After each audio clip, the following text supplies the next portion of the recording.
Good evening, cherished companions. This night, we shall embark upon a deliberate and tender expedition into the realm of ancient Greek mythology and the serene sagacity of therapeutic practices. Kindly lower your illumination, nestle comfortably beneath your covers, and permit the cacophony of the diurnal world to dissipate into oblivion. We are destined to accompany Asclepius this evening, the mortal who ascended to the revered status of the deity of restoration.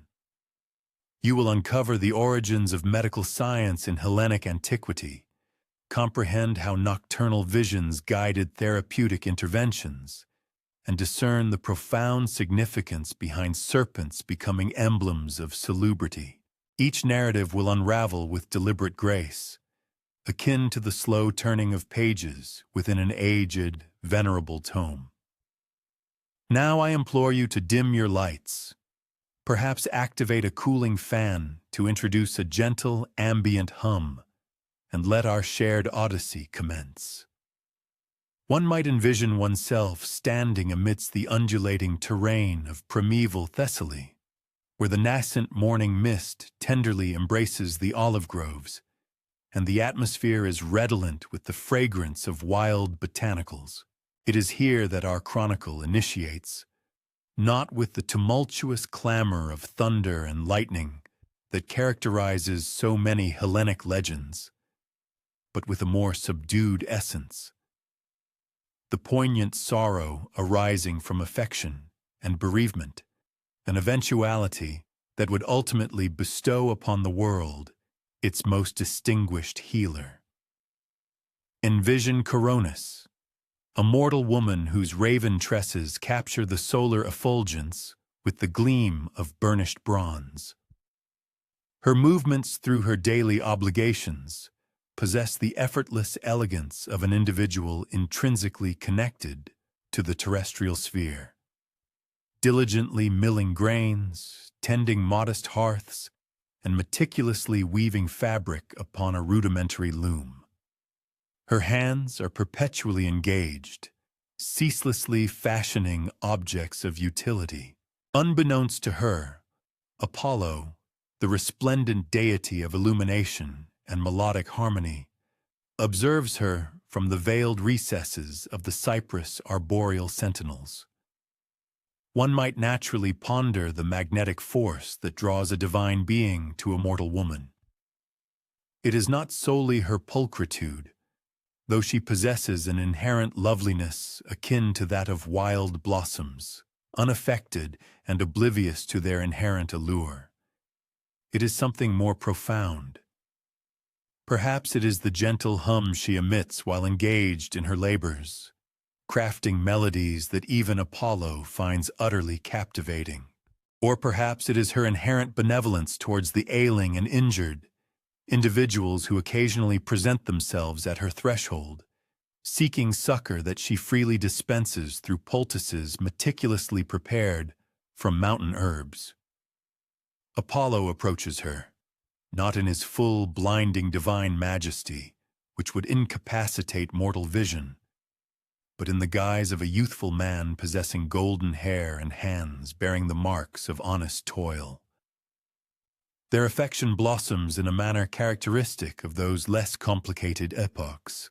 Gradually, through shared discourses and protracted perambulations amidst the verdant hills, he assists her in gathering therapeutic flora, and she, in turn, imparts to him the knowledge of which roots assuage discomfort and which leaves possess homeostatic properties. For a season, their contentment was absolute. Apollo experienced a sensation he had seldom encountered, the serene gratification of mortal endearment. Absent were grand exploits or epic odysseys, merely tranquil evenings beside the crackling fire, contemplating the advent of the child they knew was soon to arrive. Coronis's abdomen grew gracefully rounded, and she would tenderly place Apollo's hand there to perceive the nascent stirrings of their offspring. Neither of them comprehended that they were orchestrating the genesis of the future deity of therapeutic arts. Nevertheless, Deities, even those deeply enamored, cannot indefinitely forsake their celestial responsibilities. Apollo was obligated to resume his celestial chariot and meticulously guide the sun across the firmament each day. He was compelled to heed supplications and inspire bards. He departed from Coronis with solemn vows of return, and she, in her innocent trust, believed him implicitly, for she had no justifiable cause to doubt his sincerity. It is at this juncture that the narrative veers into its tragic trajectory, a foreboding shift one can almost perceive, akin to an alteration in atmospheric currents. Alone and heavy with child, Coronis encounters Asclepius, a mortal man hailing from an adjacent hamlet. In stark contrast to Apollo, Asclepius could proffer her something the god was incapable of providing: a conventional existence, a spouse who would be present each evening, offspring who would mature with their paternal figure consistently in attendance. One can empathize with her difficult choice. Can one not? To cherish a deity is to love an entity belonging to the entirety of existence. To cherish a mortal is to potentially, just potentially, belong exclusively to one another. Thus, Coronis makes the fateful decision that will ultimately exact an immeasurable cost. She consents to wed Asclepius, perhaps under the misguided notion that Apollo would comprehend that deities transcend mortal affections with the same facility that seasons transition. However, Apollo becomes apprised of her decision through his sacred corvid, which witnesses Coronis in the company of her new paramour. The avian messenger swiftly conveys its observations, anticipating commendation for its unwavering allegiance. Instead, Apollo's wrath ignites with such incandescent fervor that the crow's pristine white plumage is scorched to an ebony hue by divine indignation. From that day forth, all corvids bear the somber coloration of Apollo's ire, a perpetual reminder of how romantic betrayal can transmute even innocent couriers. Divine affection, when subjected to treachery, burns with an intensity far surpassing mortal jealousy. Apollo's fury is not the vociferous, destructive kind one might anticipate. Rather, it is cold and definitive, akin to the inexorable embrace of winter upon the landscape. He dispatches his sister Artemis, the formidable goddess of the hunt, to mete out punishment to Coronis with her silver arrows. The pronouncement emanates from profound anguish, not malicious intent, though the outcome will remain tragically identical. Envision the tableau on that dreadful morn. Coronis is suspending freshly laundered garments on a line strung between two venerable olive trees, her abdomen heavy with the life she nurtures. The textiles, simple linen tunics and woolen cloaks, sway gently in the zephyr. She is humming the very melody that initially captivated Apollo's attention, utterly oblivious to the silent approach of impending demise. Her movements are now deliberate, meticulously protective of the nascent life within her.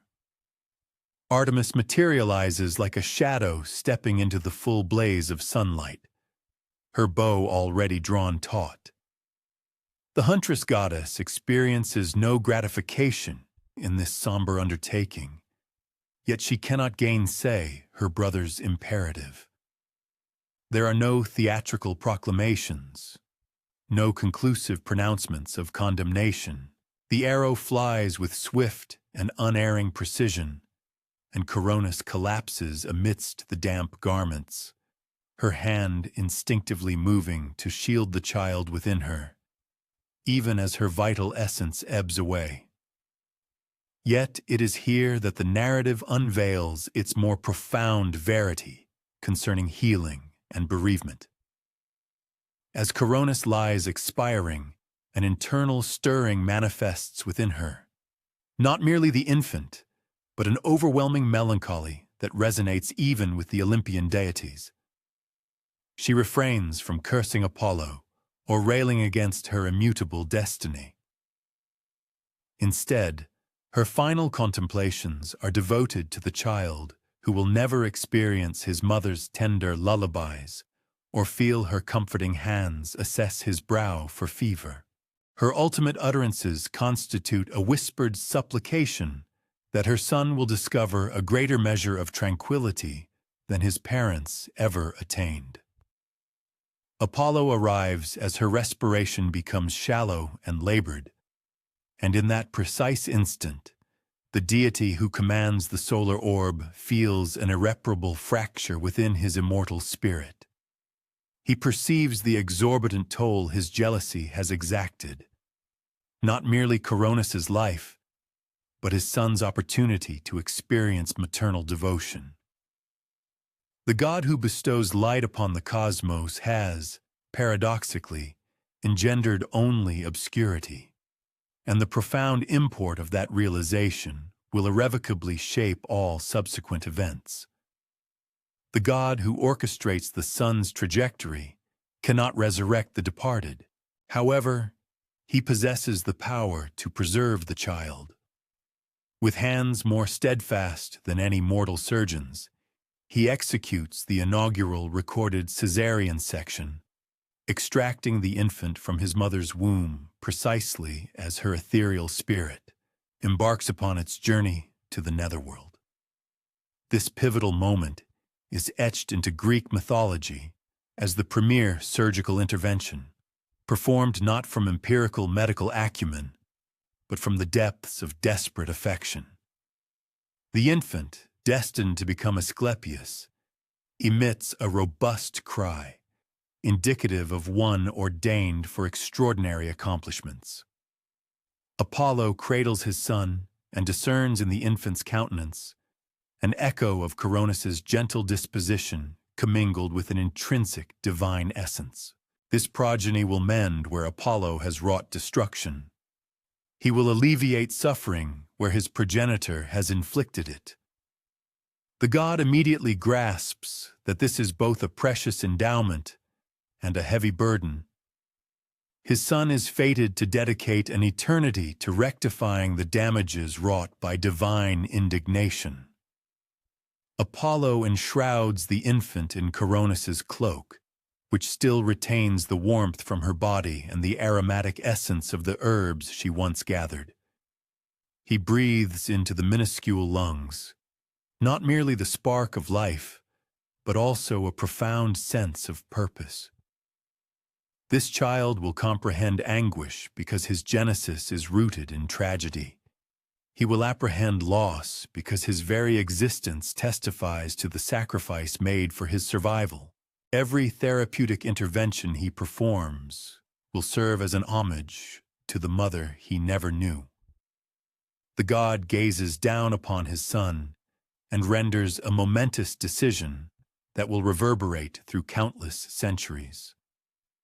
This child will not be nurtured upon Mount Olympus amidst the other deities, where he might assimilate their casual cruelty and divine apathy towards mortal suffering. Instead, Apollo will entrust him to an individual who comprehends both the inherent fragility of life and the potent capacity to safeguard it. Someone who understands that healing necessitates not solely technical proficiency, but also wisdom acquired through lived experience. As Apollo bears the infant away from the scene of profound tragedy, one might perceive the quiet profundity of this moment.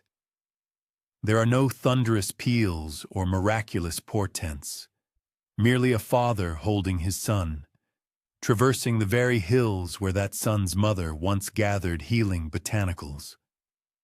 The inherent cycle of mortality and restoration has already commenced. Though neither deity nor infant yet fully grasps its complete import, the baby slumbers serenely in his father's embrace, unaware that his mother's demise will propel him to master the very arts that might have salvaged her life. He remains ignorant, for now, that her gentle hands, which once meticulously sorted herbs and bound wounds, have bequeathed their healing touch to him through an act of divine inheritance. But Apollo knows, and that burdensome knowledge shackles him like chains. Apollo pauses at the periphery of a dense forest where primeval trees stand in a silence more ancient than memory itself. Somewhere within that verdant obscurity resides Chiron, the most sagacious of all centaurs, renowned for his medical prowess and his role as a mentor to heroes. The god understands that what his son now requires is not divine omnipotence, but the patient wisdom that arises from a profound understanding of both mortal vulnerability and the meticulous artistry of healing. Both human vulnerability and the meticulous craft of restoration. The sylvan expanse, it appeared, extended a welcoming embrace, its boughs gracefully parting as if acknowledging the consecrated essence of their endeavor. The avian chorus ceased its melodies in their wake, and even the breezes seemed to suspend their breath, holding an ancient stillness. This was undeniably sanctified territory, a threshold into a realm where the progression of hours and days diverged from the ordinary, and sagacity accumulated like a verdant carpet of fallen foliage, replete with the organic decomposition of antiquated knowledge, transforming into a fertile ground for novel insights. As we conclude this inaugural segment of Asclepius's compelling narrative, one might find themselves contemplating the enigmatic arithmetic that intertwines profound sorrow with extraordinary endowment. A mother's demise precipitates the advent of a preeminent healer. Affection blossoms into perfidy, perfidy into profound bereavement, and from this bereavement emerges the very genesis of medical science.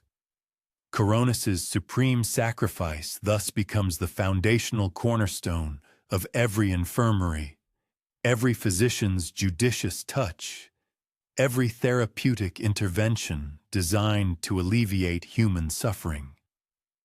Yet perhaps there resides a measure of solace in recognizing that from the deepest abyss of sorrow, the most magnificent blessings can emanate.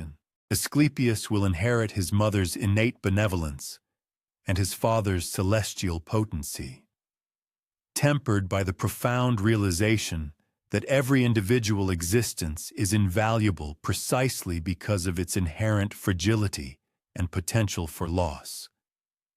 This profound comprehension will distinguish him not merely as a practitioner of healing, but as the paramount healer, one whose ministrations stem from an intrinsic wellspring of love rather than a mere sense of obligation. The arboreal canopy deepened around Apollo as he cradled his nascent son, and one could almost perceive the primeval tranquility enveloping them. These were woodlands where the passage of time assumed an altered rhythm, where each venerable tree had stood steadfast for centuries, and every encroaching shadow harbored the recollections of legendary figures who had traversed these paths long before. The deity's footsteps produced no discernible sound upon the luxuriant layer of decaying leaves. Nevertheless, an unseen presence ahead of them was acutely aware of their approach. Chiron the centaur materialized from a cluster of ancient oak trees, akin to a mythical figure stepping forth from a vivid dream. In stark contrast to the untamed, inebriated centaurs of lore, Chiron moved with the dignified bearing of a profound scholar and the innate elegance of an entity who had dedicated millennia to mastering the virtue of patience. His equine physique was robust and earthy brown, perfectly suited for the deliberate task of conveying injured creatures to safety. His human torso exuded the quiet fortitude of one who had facilitated the birth of countless foals and meticulously mended fractured bones with hands more tender than those of any mortal physician. One observes as Apollo draws near to his venerable companion, for that is precisely what Chiron represents, one of the rare beings within creation capable of conversing with divine entities on a plane of absolute equality. The centaur's perceptive gaze instantly assimilated the entire tableau. The god's visage, etched with the somber hues of grief, the swaddled infant enveloped in a woman's cloak, the pervasive scent of tragedy clinging to both like persistent smoke. Chiron, having witnessed an abundance of divine dramas, possessed the acumen to decipher the intricate omens without requiring explicit elucidation. Coronis. Chiron inquired softly, and Apollo's subtle nod conveyed the entirety of the poignant narrative. The centaur extended hands that had ushered heroes into the world and ministered to dying warriors, accepting the infant with the assured dexterity of one who had safeguarded innumerable fragile lives. "He possesses her eyes," Chiron remarked, and one could discern Apollo's involuntary recoil at the undeniable veracity of the observation. Even in slumber, the infant's countenance bore a faint echo of his mother's gentle mien. Thus, Asclepius came to be nurtured within the secluded depths of the ancient forest, residing in a cavern permeated with the earthy fragrance of desiccated herbs and the venerable aroma of ancient wisdom. Chiron's abode bore no resemblance to the opulent marble edifices of the gods. It was meticulously sculpted from living rock, featuring recessed alcoves housing earthenware vessels brimming with medicinal concoctions and shelves laden with ancient scrolls, chronicling centuries of profound healing knowledge. Bundles of aromatic herbs hung from the ceiling like fragrant supplications, and a modest fire perpetually glowed in the cavern's heart, ever ready to steep restorative teas or warm therapeutic poultices. The cave exuded a vibrant vitality that mortal dwellings seldom attained. Water permeated the cavern walls through meticulously engineered channels, expertly guided by Chiron over countless centuries, thereby establishing natural cooling mechanisms and providing pristine sources of potable water. Fungi flourished in carefully cultivated patches, some intended for nourishment and others for therapeutic applications. The centaur had transformed his dwelling into a veritable living apothecary, where every surface contributed to the elevated practice of healing. Envision young Asclepius embarking on his initial steps upon the yielding earth just beyond Chiron's cave. The centaur observed with unwavering patience as the toddler explored, ensuring he did not stray towards the toxic flora that thrived in the forest's shadowy recesses.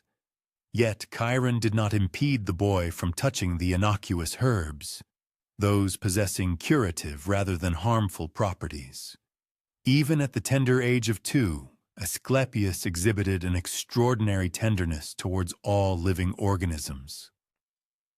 One might ponder the experience of being reared by a centaur. Chiron seamlessly integrated the pragmatic acumen of a rural physician with the mythic erudition of an entity who had tutored both deities and heroes. However, his pedagogical approach was remarkably conventional. He neither lectured nor demanded rote memorization. Instead, he demonstrated through action and allowed an innate curiosity to propel the learning process. Every lesson organically emerged from the abundant provisions of the forest. When Asclepius was 4 years old, Chiron led him to observe a deer with a wounded limb, limping through the verdant forest. The centaur did not immediately rush to offer assistance. Instead, he and the boy sat quietly concealed behind a fallen log, observing and absorbing the unfolding scene. "What do you perceive?" Chiron inquired, and Asclepius meticulously pointed out how the deer favored one leg, how its movements were notably slower than usual, and how it frequently paused to lean against trees for respite. "Should we offer aid?" the boy asked, and Chiron contemplated this question with profound seriousness. Such instructional moments demanded meticulous handling. "Indeed we should," he finally affirmed, "but with utmost caution. Fear can inflict as much damage as a physical injury." He then demonstrated to Asclepius the proper method of approaching slowly, speaking in soft, modulated tones that would not alarm the injured animal. The deer did not flee, perhaps discerning the benevolent intent behind their presence, or possibly recognizing Chiron's familiar aura. Chiron's hands worked with practiced precision, examining the deer's leg for fractures, discovering instead a deeply embedded thorn in its hoof. He extracted it with a bronze blade so exquisitely sharp it seemed to sever the very sensation of pain itself, subsequently applying a herbal poultice designed to avert infection. Asclepius gently cradled the deer's head, stroking its neck and murmuring soothing words he had assimilated from observing Chiron's interactions with other patients. This established the fundamental pattern of the boy's education. Each day presented novel lessons subtly disguised as commonplace encounters. A fledgling with a fractured wing imparted knowledge about setting bones and the intricate engineering of avian flight. A rabbit afflicted with infected eyes elucidated the importance of meticulous cleansing and the appropriate herbs for mitigating inflammation. A serpent with damaged scales unveiled the arcane secrets of dermatological ailments and their respective remedies, although Asclepius remained unaware of the profound significance serpents would come to hold in his future endeavors. By the time Asclepius reached the age of 7, he could proficiently identify dozens of medicinal plants through visual recognition and olfactory discernment. He possessed knowledge of which fungi healed and which proved lethal, which roots assuaged pain, and which berries reduced fever. More crucially, he was internalizing the deeper tenets that no tome could ever impart. Enduring patience with suffering, profound gentleness in the face of apprehension, and the quiet, unwavering persistence that authentic healing unequivocally demands. Chiron elucidated that medicine transcended mere factual knowledge. It constituted a profound relationship between the healer and the patient. A poultice administered with animosity will not yield the same efficacy as the identical poultice applied with profound compassion. The centaur elucidated as they attended to a wolf with an infected paw. The botanical world responds to our innate intention, and so too do the creatures we endeavor to assist. This was not a mystical pronouncement, but rather pragmatic wisdom. Patients burdened by stress recovered at a considerably slower pace than those who maintained a tranquil disposition. So one can readily envision them on a quintessential morning, diligently engaged in the herb garden that Chiron had meticulously cultivated over centuries. The plot appeared anarchic to untrained eyes, plants growing wherever they chose, seemingly devoid of any discernible organization. However, Asclepius was gradually learning to perceive the underlying, intricate pattern. Towering plants furnishing shade for delicate ones. Roots that enriched the soil flourishing alongside herbs that demanded fertile earth. Medicinal plants strategically positioned to safeguard vegetables from detrimental insects. Nature inherently possesses the capacity to heal herself. Chiron expounded, as they carefully transplanted seedlings, their roots still clinging to the nurturing soil. Our imperative is not to contend against her inherent wisdom, but rather to comprehend it and to collaborate harmoniously with it. He demonstrated to Asclepius how specific plants coexisted synergistically in their natural habitat, forging symbiotic partnerships that mutually enhanced their vitality. Medicine mirrors this principle, he added. A solitary herb might offer marginal assistance, yet two herbs, working in concert, possess the potential to manifest extraordinary healing. As Asclepius matured, Chiron commenced instructing him on the intricacies of anatomy. Utilizing himself as a living exemplar, the centaur's unique bipartite nature, part human, part equine, rendered him a living compendium of comparative physiology. He meticulously elucidated the circulatory pathways of blood through diverse physiological structures, the mechanics of muscular contraction moving bones, and the rhythmic pulsations of the heart sustaining life in both mortal and immortal beings. As Asclepius acquired the skill to palpate pulses, to discern the telltale indicators of fever, and to comprehend the inherent pace at which injuries mended, the lessons transcended the purely corporeal. Chiron imparted to the boy the profound interconnectedness between the psyche and the soma, how incessant worry could impede the healing trajectory of wounds, and how profound serenity of mind could accelerate the process of recovery. Observe the demeanor of animals when they are afflicted, the centaur suggested. They instinctively seek out tranquil sanctuaries for repose. They do not resist the innate healing process. Humankind could derive profound insights from this inherent wisdom. Yet the most profound instruction materialized when Asclepius reached the age of 12, as Chiron himself succumbed to a perplexing malady that rendered him frail and feverish.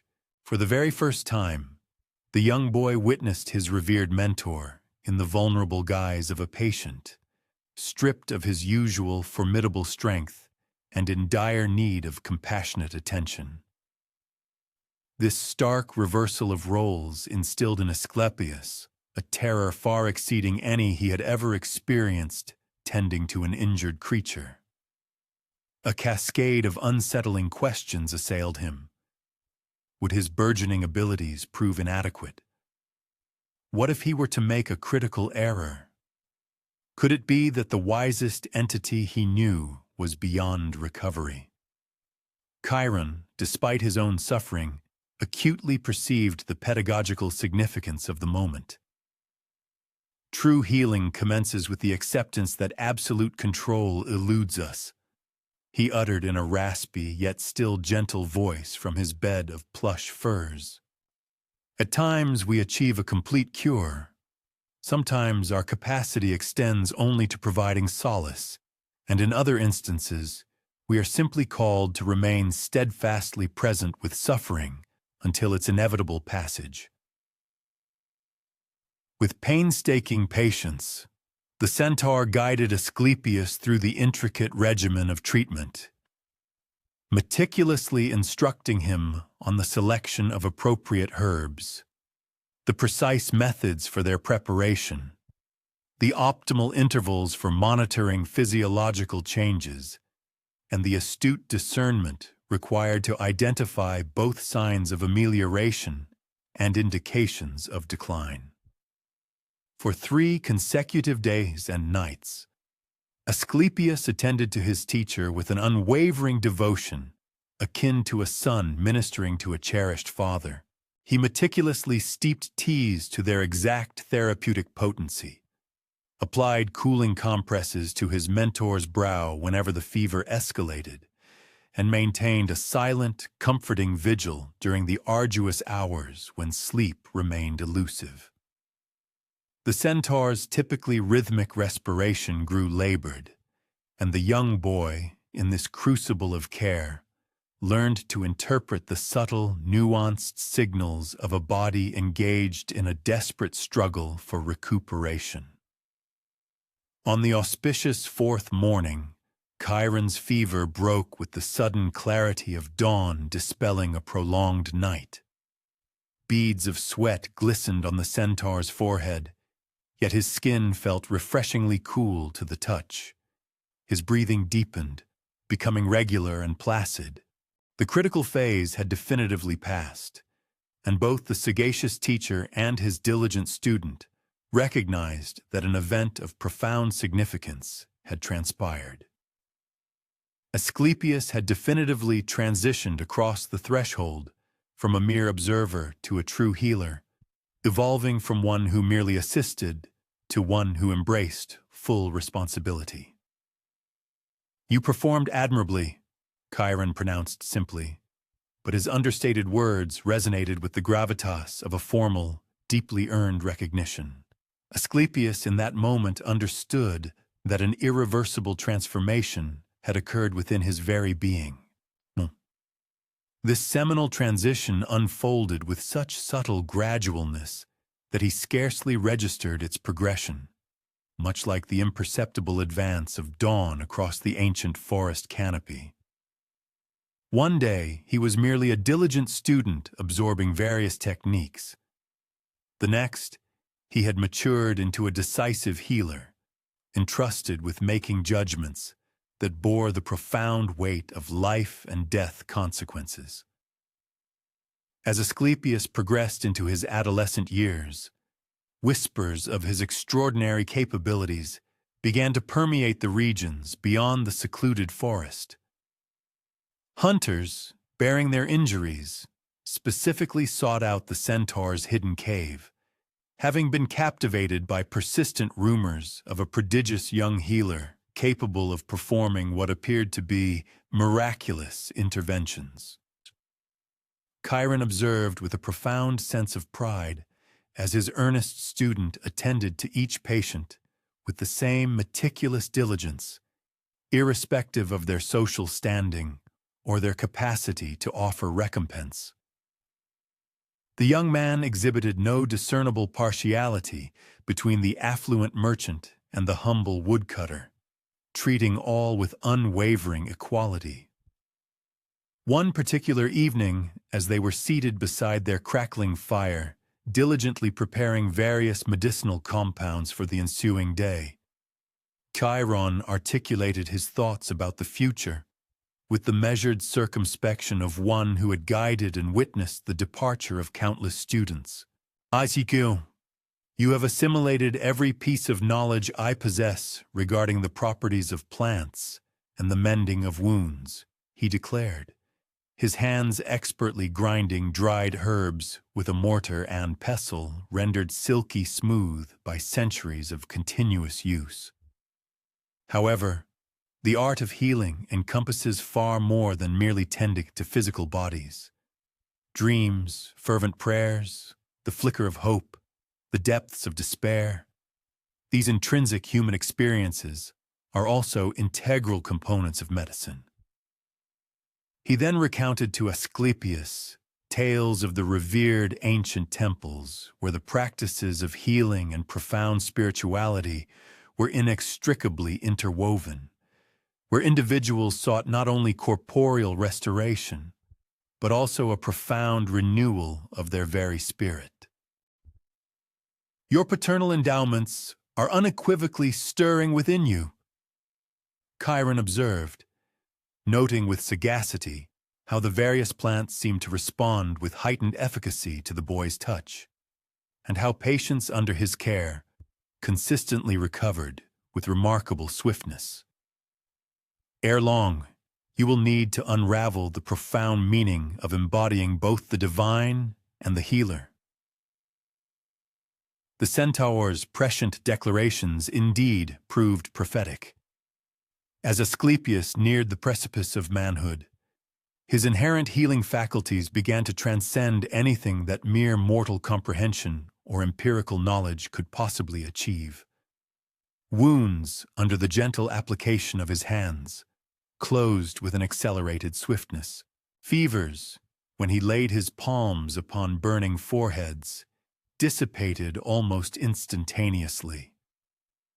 Even the plants themselves appeared to intensify their inherent healing properties when he harvested them, as if his unique touch awakened their deepest, most potent potential. Nevertheless, with the burgeoning of such extraordinary power came an equally formidable surge of responsibility. And it was then that Asclepius began to comprehend the profound reason why his Olympian father had entrusted him to the tutelage of this wise and ancient teacher. Chiron had bequeathed him far more than mere medical expertise. He had meticulously cultivated within him the unshakable moral bedrock that would channel divine power towards acts of profound compassion rather than succumbing to the pitfalls of ego and pride. The sagacious centaur had unequivocally demonstrated to him that authentic healing serves the very essence of life itself, never merely aggrandizing the individual ego of the healer. On the momentous day, Asclepius finally departed the tranquil forest sanctuary to embark upon his momentous work in the expansive, wider world. Chiron presented him with a staff, meticulously carved from a branch of the very tree beneath which they had first encountered each other. The wood felt remarkably smooth and warm to the touch, having been seasoned and refined by countless years of careful shaping. "Always remember," the centaur imparted, "true healing demands both the profound wisdom to discern what actions must be undertaken and the profound humility to graciously accept that which lies beyond the realm of change." As we observe the young healer receding from his cherished forest abode, one might discern the innate grace with which he navigates between disparate realms, bearing divine endowments tempered by mortal compassion, and wielding an extensive knowledge made truly sagacious by an empathetic understanding. The vulnerable, wailing infant whom Apollo had once brought to these secluded woods had now blossomed into something entirely novel. Not quite a deity, yet not entirely human, but exquisitely fashioned to bridge and serve both worlds with unparalleled efficacy. The innate gentleness inherited from his mother and the profound wisdom instilled by his venerable teacher would undoubtedly serve as his unwavering guides through the manifold challenges that lay ahead.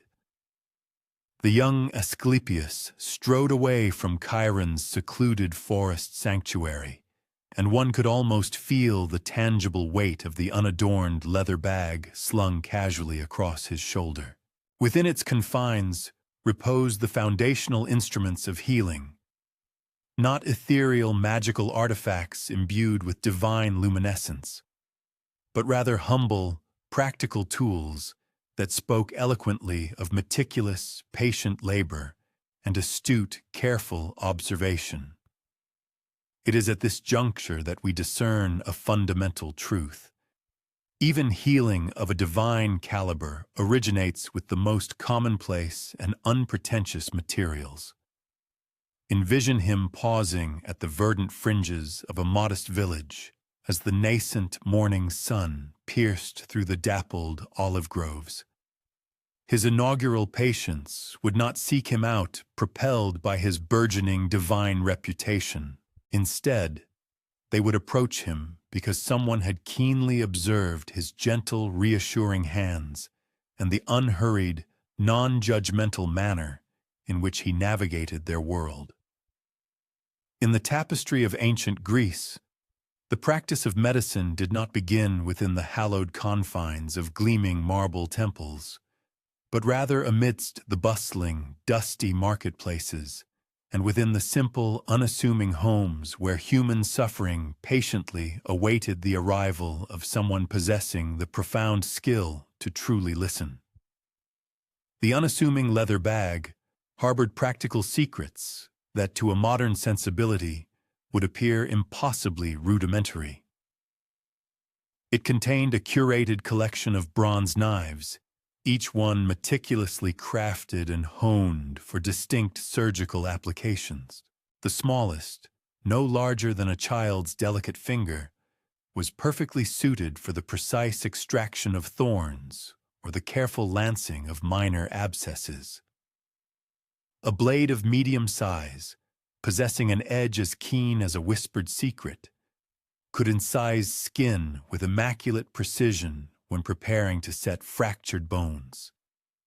The largest knife, substantial and weighty in the palm, was reserved for the most formidable surgical procedures, those that other, less courageous healers often recoiled from attempting.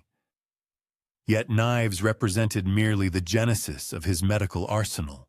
Enveloped within soft, protective cloth were bone needles, some crafted straight as an arrow's shaft for the straightforward suturing of superficial wounds, others elegantly curved like slender crescent moons, designed to access and repair tissues in more challenging, recessed anatomical locations.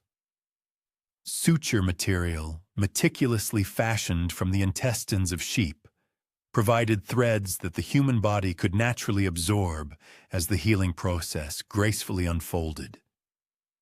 These humble implements possessed no inherent magic beyond the exquisite skill of the hands that wielded them and the profound discernment to know precisely when and how to deploy each one. The villagers converged slowly, drawn by the compelling narratives they had gleaned from passing travelers. Here resides a young man who acquired his exceptional craft from the sagacious centaur Chiron, and who, moreover, carries the unmistakable blessing of Apollo himself. However, what truly captivated and impressed them most was not his illustrious divine lineage. It was, rather, the deeply empathetic manner in which he knelt beside a sickly child, meticulously checking her pulse with fingers that seemed to possess an innate, intuitive understanding of exactly what they sought. One can vividly picture Asclepius meticulously unpacking his various medicinal preparations in that inaugural village, under the watchful, curious gaze of children who furtively peeked from behind their mothers' skirts. Clay pots, earthenware vessels, held an assortment of dried herbs in dozens of distinct varieties. Willow bark, renowned for its analgesic properties. Honey, valued for its infection-preventing qualities. And poppy extract, indispensable for inducing profound sleep when surgical interventions became necessary. Each pot bore intricate labels adorned with symbols intelligible only to trained healers, a rudimentary yet remarkably sophisticated pharmacy that encapsulated the accumulated wisdom of centuries. Observe him during his very first morning as an autonomous healer.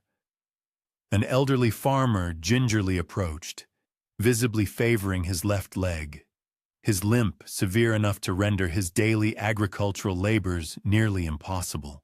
Instead of immediately prescribing a remedy, Asclepius meticulously posed a series of investigative questions. When did this pain first manifest? Does it intensify more in the morning or as evening approaches? Could you precisely indicate the exact location where it troubles you most?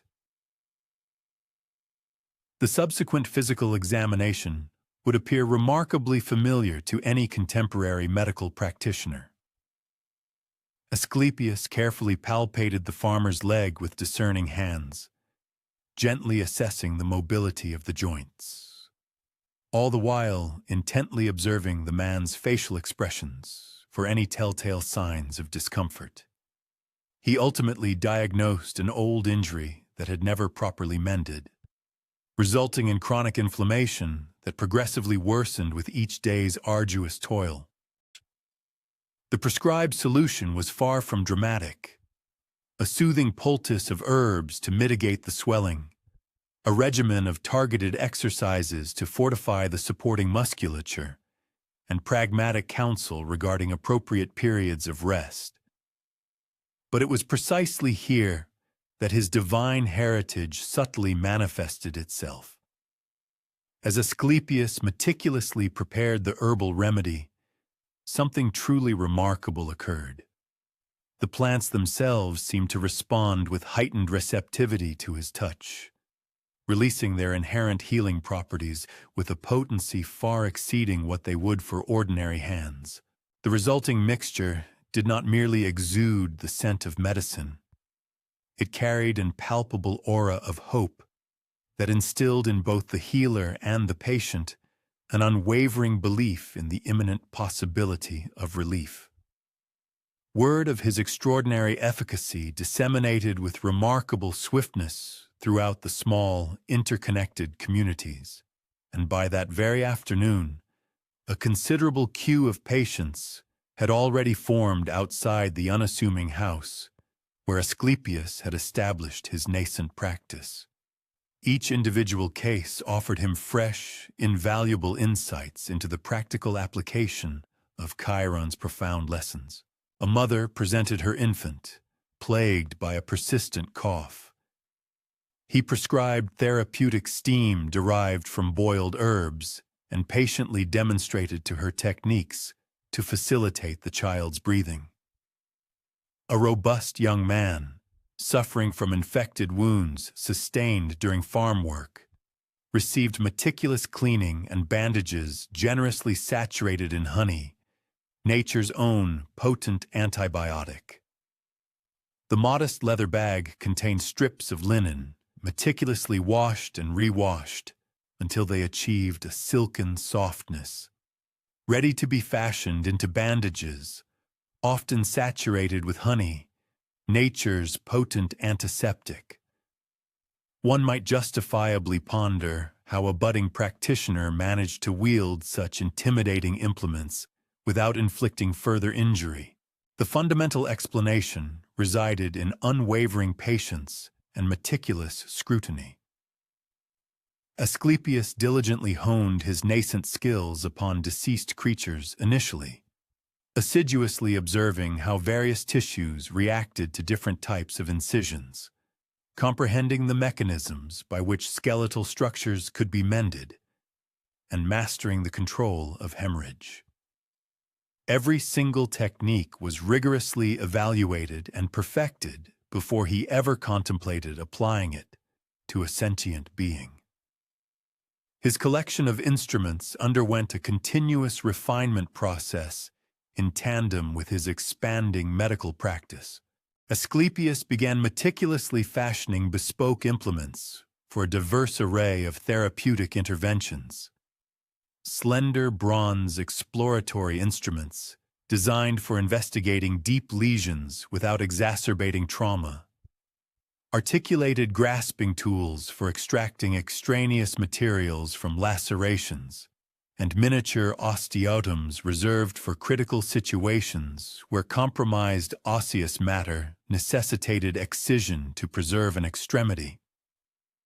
The botanical collection he amassed attained a remarkable level of complexity and discernment as he journeyed through myriad settlements. He learned to discern localized divergences in familiar flora, discovering that the same species might possess varying therapeutic strengths contingent upon pedological characteristics and meteorological patterns. A meticulous chronicle meticulously documented not merely which herbs proved efficacious for particular ailments, but also the optimal temporal windows for their collection to ensure peak efficacy, the precise methodologies for desiccation and preservation, and synergistic botanical admixtures that unlocked novel therapeutic avenues. Yet perhaps the paramount implement within his therapeutic arsenal transcended the tangible realm of metalwork. It was his profound capacity for attentive hearing. The wisdom of Hellenic medical practice encompassed a crucial insight occasionally overlooked by contemporary healthcare paradigms. Genuine restoration commences with an authentic comprehension of the patient's narrative. Asclepius cultivated the nuanced aptitude for discerning not merely presenting complaints, but the entirety of the individual's being, grasping the intricate interplay of apprehension, aspiration, and familial dynamics upon the trajectory of recuperation. One autumn evening, as Asclepius meticulously organized his pharmaceutical preparations by lamplight, he began to apprehend the profound philosophical underpinnings of his mentor Chiron's pedagogical principles. The physical implements themselves held secondary significance to the astute discernment of their opportune application and proper methodology. A scalpel wielded imprudently could inflict injury rather than facilitate restoration. Botanicals incorrectly administered possessed the potential to toxify instead of ameliorate. True mastery resided not in the mere ownership of potent apparatus, but in cultivating the sagacity to deploy them judiciously. This fundamental understanding fundamentally reshaped his therapeutic methodology. Instead of hastily deploying his most formidable instruments, Asclepius initiated treatment with the most elemental and least invasive measures. Frequently, an ostensibly intricate pathological condition often yielded to a direct and uncomplicated resolution. Improved dietary intake, enhanced recuperation, mitigated psychological pressure, or simply the profound solace derived from being genuinely listened to and comprehended by an empathetic caregiver. The implements of surgical intervention were regarded as a final recourse rather than an initial stratagem. Asclepius cultivated a distinguished renown for eschewing superfluous operations, prioritizing non-aggressive therapeutic modalities first and commencing surgical intervention solely in instances of absolute exigency. This judicious approach spared innumerable individuals from the superadded distress of intrusive procedures that harbored the potential for iatrogenic detriment. As seasons passed and his expertise deepened and refined, fellow practitioners increasingly gravitated towards him, eager to assimilate his methodologies and utilize his specialized apparatus. Asclepius graciously received these eager apprentices, understanding that medical wisdom gained potency through dissemination rather than clandestine retention. He began imparting to others not merely the mechanics of operating particular implements, but the cognitive framework of a true therapeutic practitioner. Meticulously observing, critically interrogating preconceived notions, and consistently embracing a holistic perspective of the individual beyond their isolated ailments. As one follows Asclepius through myriad settlements, witnessing him refine his implements and methodologies, it becomes evident how this empirical bedrock served as an invaluable precursor to the more esoteric dimensions of curative practice that awaited him. Oniric insights, prophetic apparitions, sacred rites, and ethereal remedies all found their edifice upon this robust foundation of tactile medical erudition. The surgical blade and fervent supplication operated in harmonious concert, each augmenting the efficacy of the other. The modest satchel of hide that formerly encompassed his entire worldly effects metamorphosed into an expansive and fully equipped therapeutic atelier. Elaborate caskets of surgical implements, tiered repositories of botanical remedies, and voluminous tomes of clinical annotations collectively inaugurated the primordial medical academy of antiquity. Yet, at the very core of this formidable establishment persisted those quintessential instruments. Bronze blades maintained their keen edge through incessant application. Apothecary vessels replenished innumerable times, and suturing needles rendered lustrous by the delicate touch of hands that had meticulously closed myriad lacerations. Perhaps the singularly noteworthy characteristic of Asclepius's approach to healing tools was its unwavering adherence to pragmatic principles. Despite his celestial lineage, he could theoretically invoke supernatural capabilities to instantaneously eradicate any malady. He elected instead to operate within the inherent constraints of human therapeutics, progressively enhancing it through meticulous empirical scrutiny and unyielding diligence. This profound choice evinced a profound philosophical insight regarding the intrinsic essence of genuine restoration, that it functions optimally when it reveres both human ingenuity and celestial benevolence. The leather bag contained paraphernalia that might appear unassuming to contemporary sensibilities, yet encapsulated generations of amassed erudition. Within were bronze scalpels possessed of such an exquisite keenness that they could incise diseased tissue without traumatizing adjacent healthy integument. Diminutive ceramic vessels contained finely pulverized botanicals, salix cortex for analgesic effects, papaver somniferum seeds for somnolence, mentha folia for gastrointestinal distress, ribbons of flaxen fabric, repeatedly laundered until they achieved a silken pliability, stood ready to serve as wound dressings. A collection of bronze sutures, as delicate as individual filaments, capable of coapting lesions that would otherwise resist proper cicatrization. One might justifiably ponder how these unpretentious implements could effect such profound transformations, but Asclepius grasped a fundamental truth occasionally overlooked by contemporary medical practice. Restoration transpires not merely via the agency of apparatus, but through the skilled hands that expertly manipulate them. Observe him undertake the assessment of his inaugural patient, an elderly agriculturist afflicted by arthritic debilitation, rendering each motion agonizing.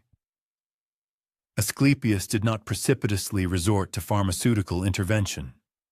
Instead, he posed inquiries that had previously eluded the curiosity of other practitioners. At what junctures does this discomfort attain its zenith? He probed, settling adjacent to the individual upon a timbered settle burnished by decades of utility. What palliates it? What exacerbates it? His hands palpated the inflamed articulations with such an exquisite delicacy that it astonished both the afflicted and the onlookers.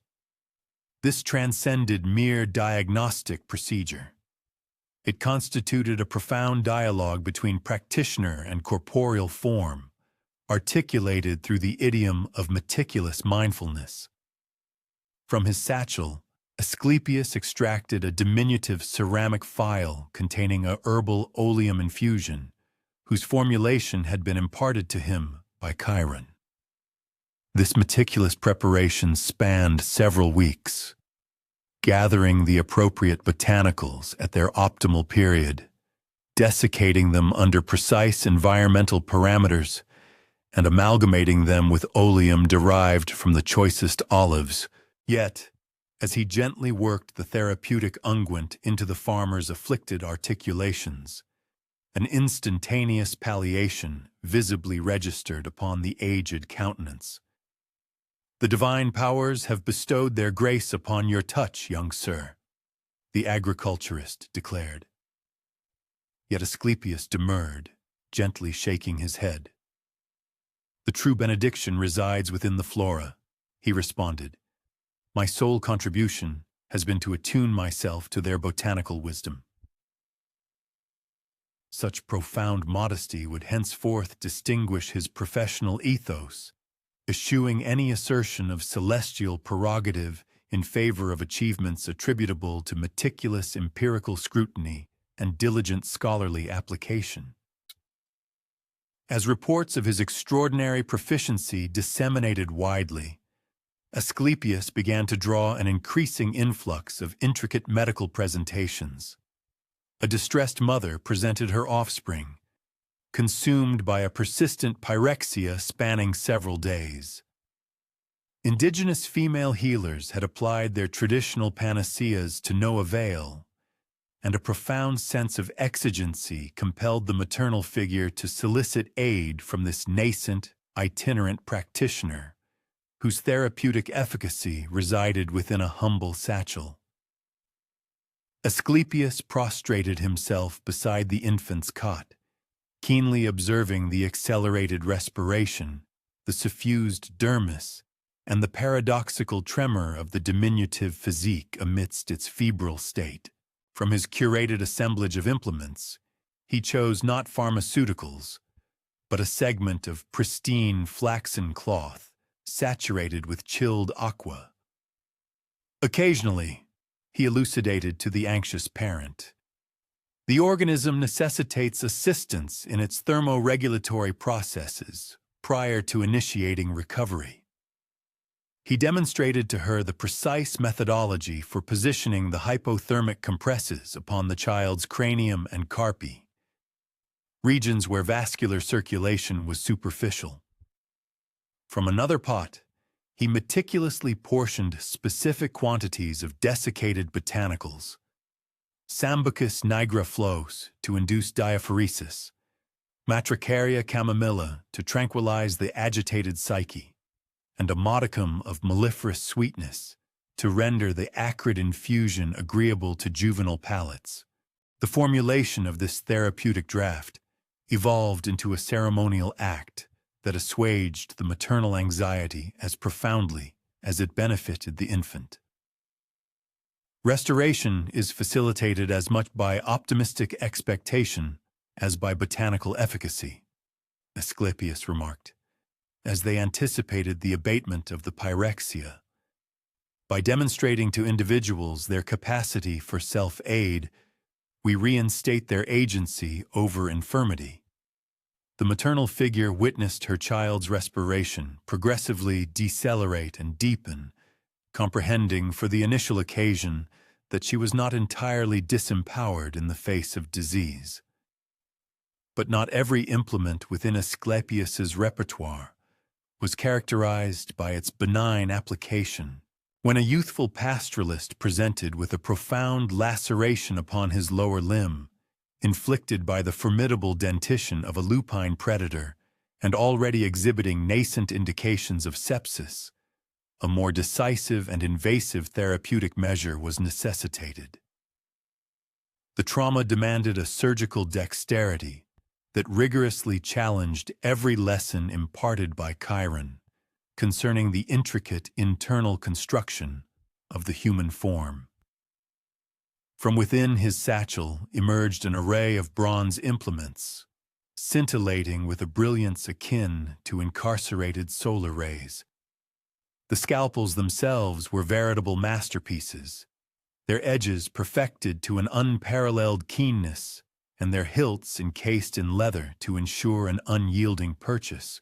Yet, Asclepius accorded them the solemn respect befitting instruments possessing the dual capacity for restorative amelioration or grievous detriment, contingent upon the proficiency of their wielder. He approached the injured shepherd, cleansing the gaping wound with a generous pour of wine, explaining with conviction that certain potent spirits possess the remarkable ability to combat the unseen adversaries responsible for causing infection and subsequent suffering.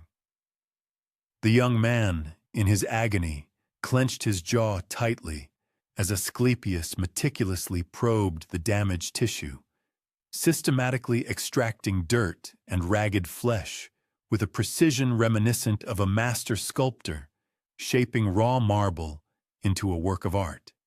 The discomfort you feel now, the sagacious healer elucidated, serves as a bulwark against far greater pain in the future. There are moments when genuine compassion necessitates the infliction of temporary hurt to avert enduring, perhaps irreparable harm.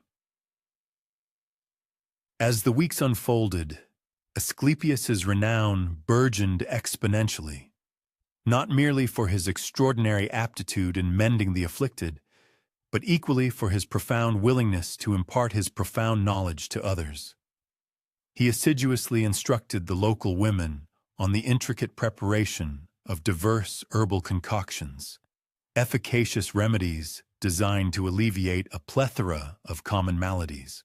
Concurrently, he educated the young men in the meticulous art of setting fractured bones and the critical importance of thoroughly sanitizing wounds.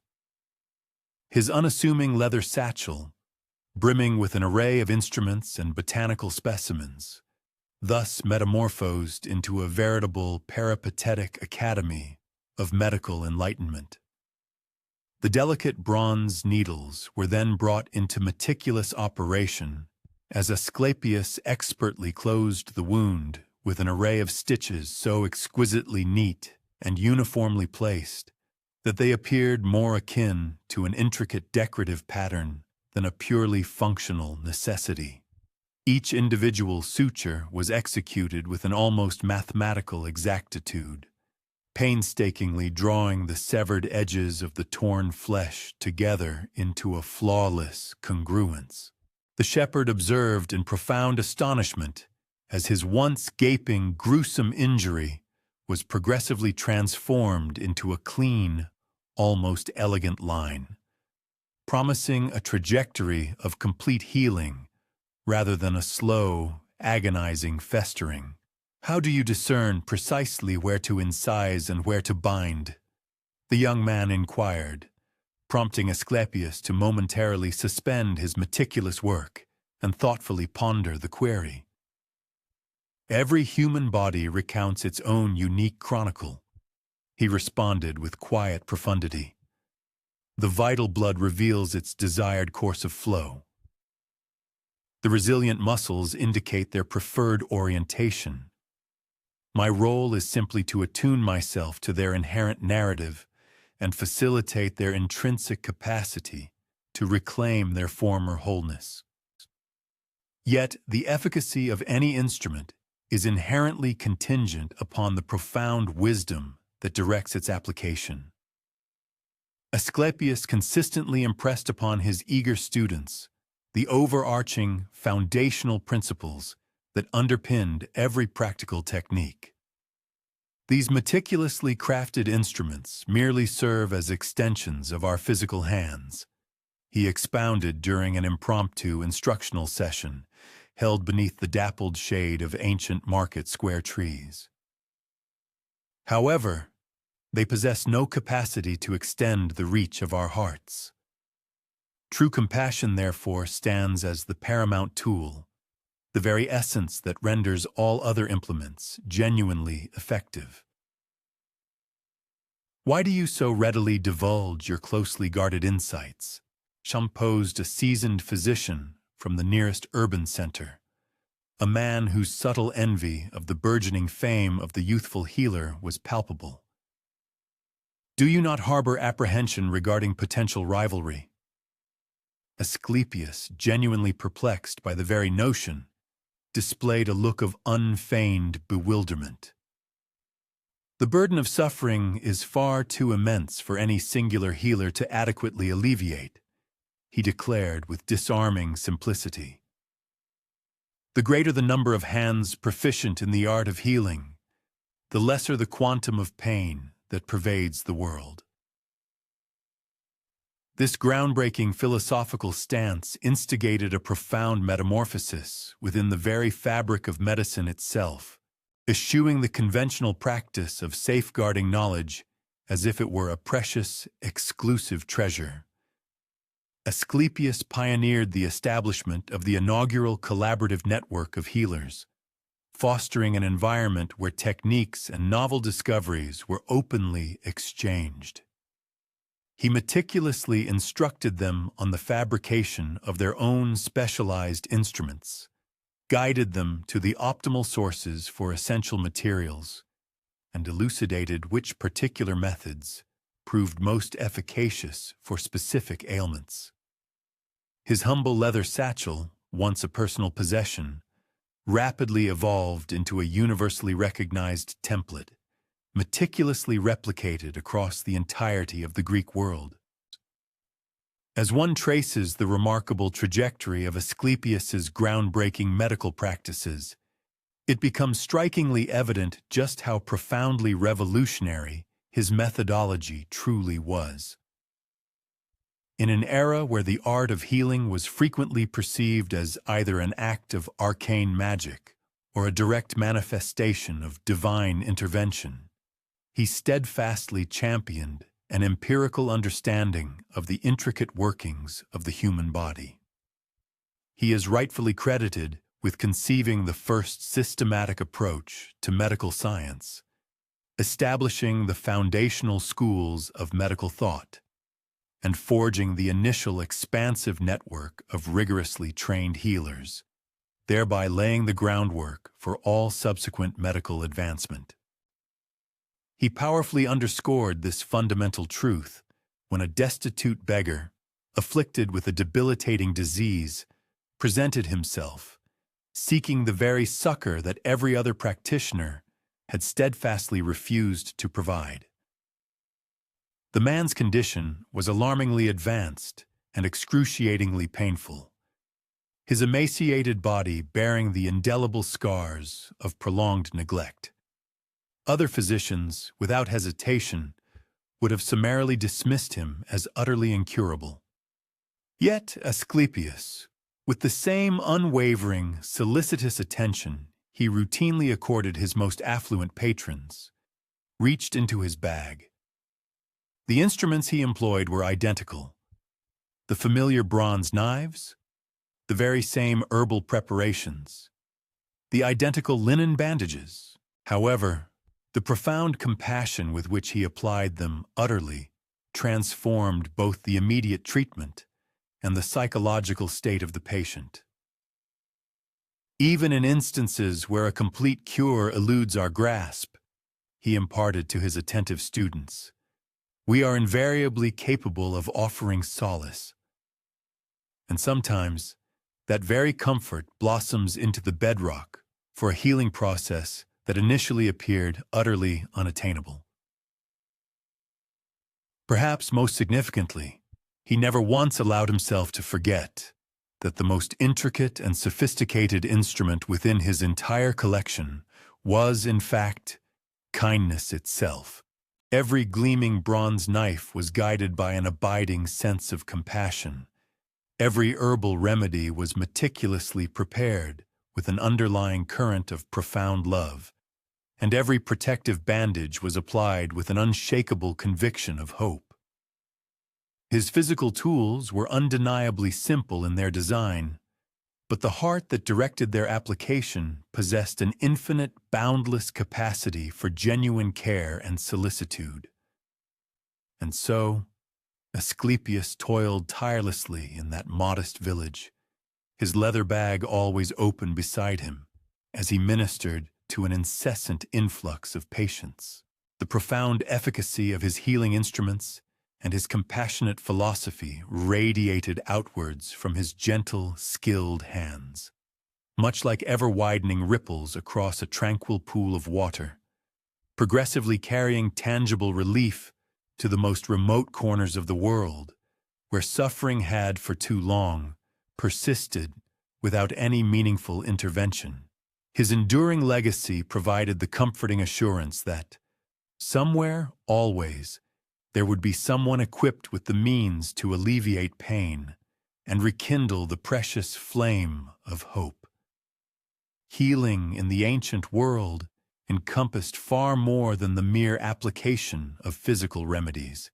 As Asclepius's reputation continued its ascendancy, individuals began to seek his counsel for ailments that botanical concoctions alone proved incapable of addressing. It was at this juncture that his divine lineage manifested itself with striking clarity, not through ostentatious miracles, but through his profound insight into the enigmatic nexus between dreams and the process of healing, a connection that would subsequently form the very bedrock of temple medicine. One might envision accompanying Asclepius as he attended to a woman who had endured months of relentless, debilitating headaches. No quantity of willow bark tea or soothing compresses had afforded her any discernible respite. The sheer desperation in her weary eyes was palpable as she recounted nights spent restlessly pacing her humble dwelling, utterly incapable of finding any peace. Her husband observed her plight helplessly, acutely aware that his wife's chronic pain had become the agonizing nucleus around which their entire family's existence now revolved. "Recount your dreams to me," Asclepius requested softly, settling himself gently beside her bed with the characteristic, unwavering attentiveness that had become his professional hallmark. The unusual request initially startled her. What conceivable connection could her dreams bear to the incessant pounding within her temples? Yet, an inexplicable quality in his gentle demeanor fostered a sense of trust and encouraged candor, prompting her to begin articulating the peculiar visions that visited her during the fleeting moments when sheer exhaustion finally claimed her. She spoke of dreaming of a cavernous, dark grotto filled with the roaring sound of rushing water, where she stood, perpetually calling out for a lost child. The mournful sound reverberated endlessly, echoing off the cold stone walls that seemed to incrementally constrict with each passing moment. She invariably awoke from this dream with her headache severely intensified, her heart palpitating with an unnamed grief that she could not consciously identify. "But I have no lost child," she confided in Asclepius, "when my children are all grown and thriving. Why does this peculiar dream continue to torment me so?" Asclepius listened with the meticulous focus he had once devoted to Chiron's lessons on deciphering the subtle, nuanced signals of the forest. He intuitively grasped that dreams frequently communicate through intricate symbolism, revealing profound truths that the conscious mind often proves incapable of confronting directly. Through a series of gentle, probing inquiries, he gradually uncovered the tragic miscarriage she had suffered many years prior, a profound loss she had so thoroughly suppressed and buried that her waking consciousness rarely acknowledged its existence. "Your body retains the memory of what your heart endeavors to suppress," he elucidated softly.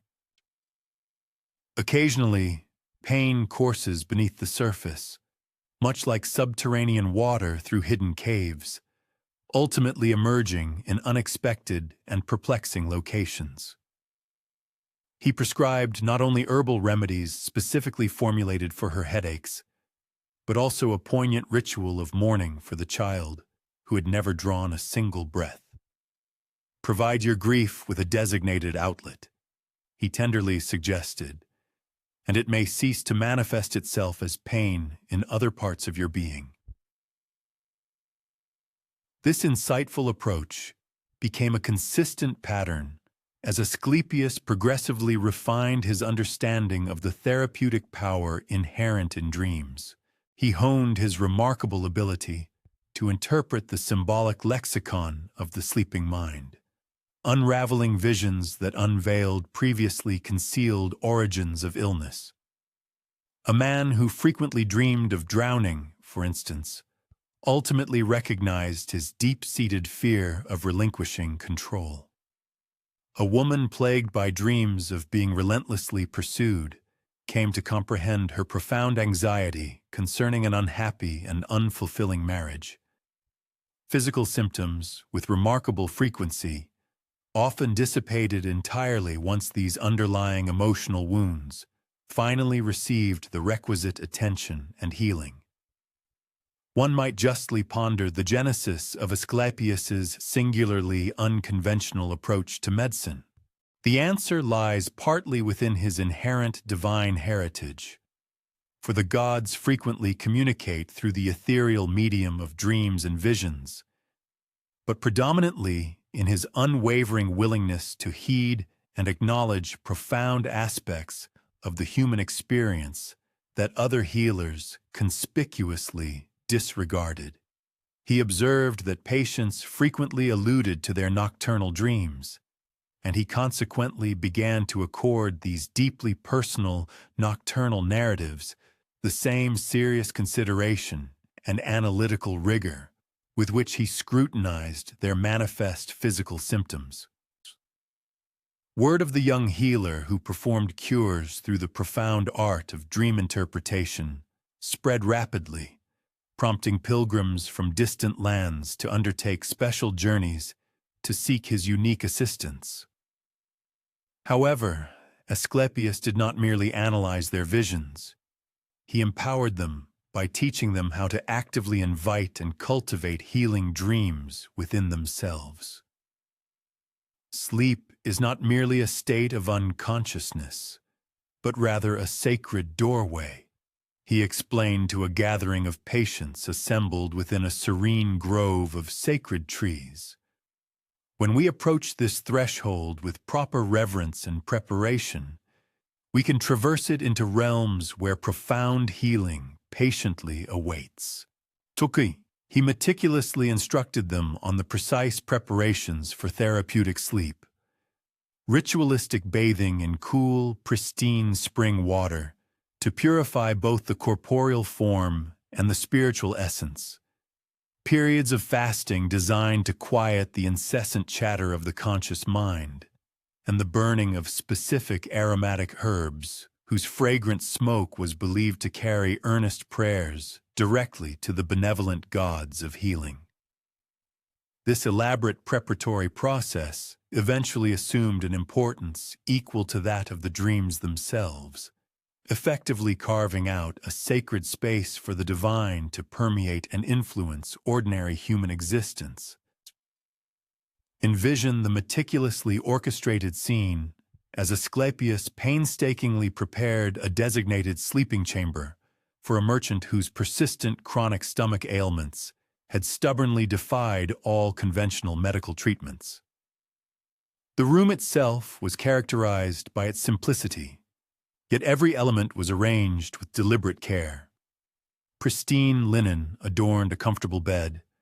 The walls were subtly painted with tranquil pastoral landscapes, and a small altar held reverent offerings to the healing deities. Soft, ethereal music gently permeated the air, drifting from adjacent chambers where other patients reposed in their own states of restorative, healing sleep. The visions that grace your slumber tonight may illuminate the precise pathway to your wellness, Asclepius imparted to the merchant as the evening shadows gradually lengthened. Do not endeavor to force these visions. Allow them to manifest naturally, much like birds instinctively returning to their familiar roosts. Whatever unfolds before your inner eye, commit it to memory with meticulous care. Even dreams that initially appear confusing often carry profound seeds of understanding and revelation. He thoughtfully placed a small parchment scroll and a slender writing reed beside the bed, keenly aware that the ephemeral insights gleaned from dreams rapidly dissipate unless they are carefully captured and preserved in written form. The inner turmoil of the human psyche often remains concealed, yet its profound impact on physical well-being can manifest with startling rapidity unless precisely articulated. A prominent merchant recounted a vivid nocturnal vision. He found himself seated in solitude at a lavish banquet, the table groaning under the weight of opulent dishes, yet he remained utterly unable to partake. His mouth, he explained, was secured by an intricate stitching of golden thread. Each futile attempt to sever this delicate barrier only caused it to become increasingly robust and restrictive. Upon awakening and detailing this disturbing dream to Asclepius, the sagacious healer nodded with immediate recognition. "Your visceral discomfort," Asclepius interpreted with calm certainty, "arises from words that yearn for release. What sentiments have you been compelled to suppress?"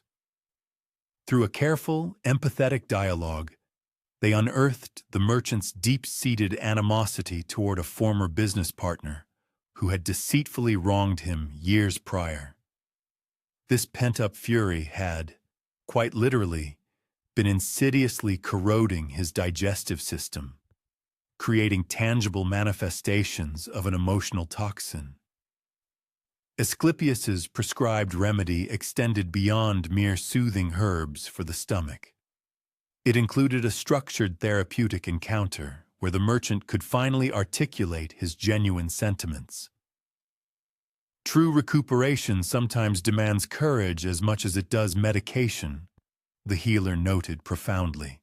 Your dream depicted a golden thread, aesthetically pleasing yet profoundly restrictive. While truth may demand a significant personal toll, forgoing expression invariably incurs a far greater burden. As Asclepius's fame for his singular expertise in onirotherapy proliferated, he began to discern recurring archetypes within the nocturnal narratives of those under his care. Certain emblematic motifs surfaced with consistent frequency: serpents embodying profound metamorphosis, water alluding to cathartic emotional purification, caves denoting concealed wisdom, and trees intimating a gradual process of development and recuperation. He commenced meticulously documenting these dream symbols and their intrinsic meanings, thereby pioneering the inaugural structured methodology for therapeutic dream interpretation. However, the most deeply impactful and spiritually resonant nocturnal experiences were those that appeared to emanate instantaneously from the celestial pantheon. Patients frequently recounted vivid encounters with Asclepius's ethereal likeness manifesting in their sleep, imparting precise curative directives or enacting astonishing restorative feats that manifested tangible effects in their conscious existence.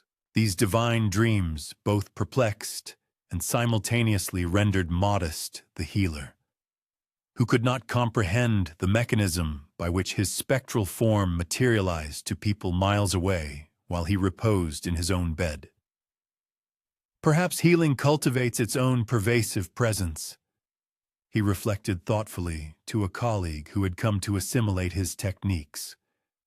When we devote our entire being to assuaging affliction, we transcend the confines of our corporeal existence. Our intention to heal assumes an autonomous vitality, reaching out to those in direst necessity. This numinous dimension of his work intrigued and unsettled him in equal measure. At what juncture did mortal expertise culminate and celestial influence commence? The profound answer manifested within his own dreams, which had intensified in their clarity and resonance as his healing capacities developed. He envisioned himself standing within an imposing archive where ancient parchments encapsulated the accumulated wisdom of therapeutic practice from all cultures and across all epochs. A figure he recognized as his father, Apollo, appeared, yet devoid of celestial splendor.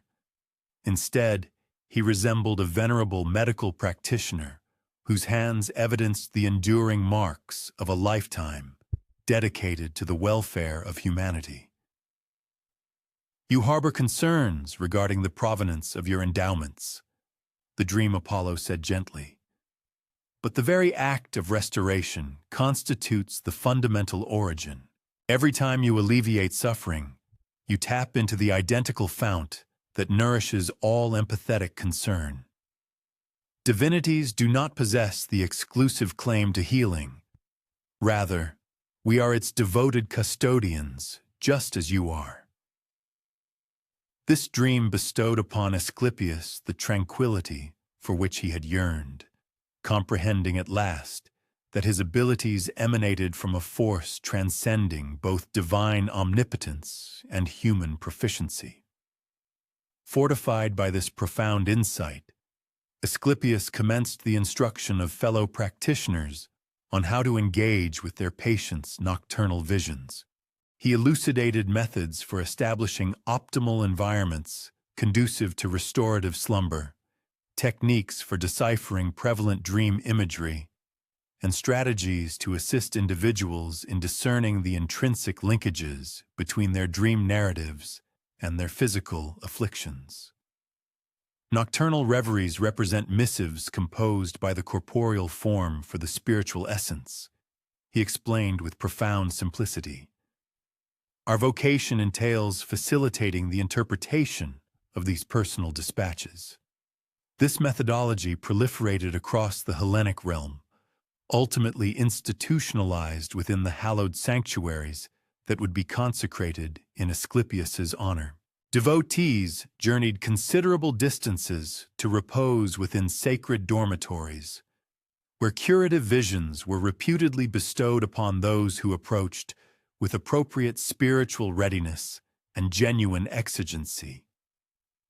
The bedrock of these diverse therapeutic modalities was established during those nascent epochs when a nascent practitioner initially assimilated the lexicon of slumber. As this disquisition into nocturnal therapeutic practices draws to a close, an individual might contemplate the profound implications of their personal nocturnal visions and the intrinsic communications they might convey. Asclepius presciently discovered that the subconscious intellect frequently perceives resolutions that evade conscious perception, that repose itself functions as a potent therapeutic agent, and that restoration occasionally necessitates a sojourn into obscurity to apprehend illumination. Perhaps tonight, as one succumbs to the embrace of slumber, they will recall his sagacious counsel regarding dreams as portals to deeper understanding. Maybe they will attend to the symbolic tableaux that grace their nocturnal repose, seeking the emblematic motifs and narrative threads that their inherent restorative faculty endeavors to impart. If healing dreams seem excessively esoteric for contemporary sensibilities, one should remember that contemporary empirical research has substantiated what Asclepius intuited millennia prior. Somnolence provides the physiological canvas for cellular regeneration. The psyche engages in the profound assimilation of emotional traumas, and the enigmatic nexus between corporeal and ethereal well-being manifests with unparalleled lucidity. As the renown of Asclepius's therapeutic prowess permeated the Hellenic peninsula, a truly extraordinary phenomenon commenced. Polices initiated the erection of sacred precincts consecrated to the discipline of therapeutics, locales where the empirical remedies assimilated from Chiron coalesced with the ethereal facets of recuperation. These edifices did not serve as ostentatious testaments to mortal vanity. Rather, they were meticulously conceived environments where affliction might transmute into optimism. Envision oneself positioned upon a gentle slope, surveying the nascent construction of the inaugural Asclepian, the nomenclature subsequently adopted for these restorative shrines. The site selection was far from arbitrary. It was situated proximate to a pristine natural spring whose crystalline waters had been revered as hallowed for countless generations, enveloped by verdant arboreal clusters offering both welcome respite from the sun and a bounty of therapeutic botanicals. The master builders comprehended that the most efficacious restoration transpired in locales where the natural world itself appeared to murmur assurances of revitalization. An observer might discern the meticulous forethought that went into each minute detail of the sacred precinct's architecture. The principal edifice ascended in graceful, stepped elevations, adhering harmoniously to the inherent undulations of the terrain, fashioning environments that exuded an innate belonging rather than an artificial imposition. Expansive colonnades offered refuge from both solar intensity and inclement precipitation, simultaneously facilitating the unimpeded permeation of invigorating atmospheric currents. Horticultural arrangements were cultivated not merely for their aesthetic appeal, but for their inherent curative attributes. Lavender for its tranquilizing effect on apprehension, mint to assuage gastrointestinal discomfort, and roses whose evocative aroma uplifted the human psyche. Perhaps the singularly pioneering attribute was the rotund edifice situated at the core of the sacred grounds. Conceived for a purpose akin to contemporary communal therapeutic sessions, afflicted individuals convened within its confines to articulate their personal narratives, express their anxieties, and voice their aspirations for recovery. Asclepius grasped a fundamental truth that contemporary medical science is progressively re-elucidating, that solitude frequently exacerbates maladies, whereas collective solidarity possesses profound curative efficacy. Shared anguish diminishes its burden by half, he articulated to the master builders during their deliberations on the spherical hall's acoustic properties. The cupola's vault was engineered to transmit even the softest utterances with crystalline clarity to each recipient, fostering a sense of profound connection within an expansive area capable of accommodating numerous individuals. Upon the recognition by patients of their shared experience of suffering, the process of recuperation commenced even prior to the administration of any medicinal intervention. The inaugural cohort of supplicants appeared, even as the edifice remained under construction, attracted by widespread accounts of astonishing recoveries and empathetic ministrations. They journeyed bearing their afflictions as burdensome encumbrances, some progressing with agonizing gaits, others conveyed upon palanquins by solicitous kin. The most salient characteristic of these initial beneficiaries was their amalgamation of fervent expectation and inherent distrust. They had frequently sought solace from numerous prior practitioners, only to be disillusioned by assurances that ultimately proved vacuous. Yet, an intangible quality within the Asclepian imbued it with a distinct aura from the instant they traversed its portals. Perhaps it was the benign efficacy of the sacerdotal staff and their devoted acolytes, who greeted every newcomer with solicitous inquiries regarding their ease, eschewing any immediate pecuniary requisitions. Maybe it was the sacred haven's ambiance of tranquil intentionality, where every element, from the strategic positioning of seating to the judicious selection of flora, appeared meticulously orchestrated to cultivate serenity rather than flaunt opulence. Asclepius himself navigated the burgeoning construction site with the composed authority of a seasoned maestro directing an intricate orchestral performance. He conferred with lapidaries concerning the thermodynamic characteristics of various lithic materials, identifying those varieties that maintained a refreshing coolness amidst summer's fervor and preserved warmth during winter's frigid embrace. He engaged in discourse with horticulturists regarding the annual rhythms of therapeutic vegetation, guaranteeing a continuous supply of potent botanicals across all seasons. No particularity was deemed too insignificant for his scrutiny, if it bore potential influence upon the welfare of an ailing individual. One might naturally ponder how the renown of such a sanctuary could possibly disseminate across vast distances in an era utterly devoid of contemporary communication methods. The ingenious solution lay embedded within the very individuals who sought its solace. The patients themselves, who, upon their successful restoration to health, transformed into living testaments and ardent emissaries of Asclepius's profound healing prowess as they journeyed back to their native communities. Consider, for instance, a prosperous merchant whose persistent, debilitating joint pain miraculously vanished after merely a month spent within the sacred precincts.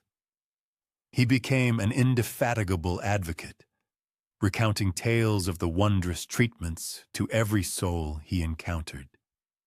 Similarly, a devoted mother, whose beloved child had been snatched back from the brink of a wasting malady, zealously organized arduous pilgrimages for other desperate families grappling with analogous crises.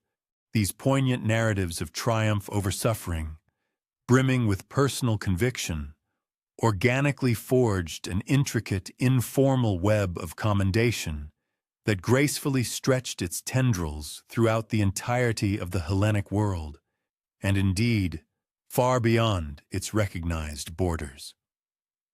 Before long, earnest entreaties began to arrive from far-flung metropolises, beseeching guidance and assistance in the establishment of their own local Asclepians. Asclepius, ever responsive to the spreading need, conscientiously addressed these appeals by meticulously training specialized cadres of priests and gifted healers, imbuing them with his distinct methodologies so they could faithfully transplant his therapeutic principles to virgin locations.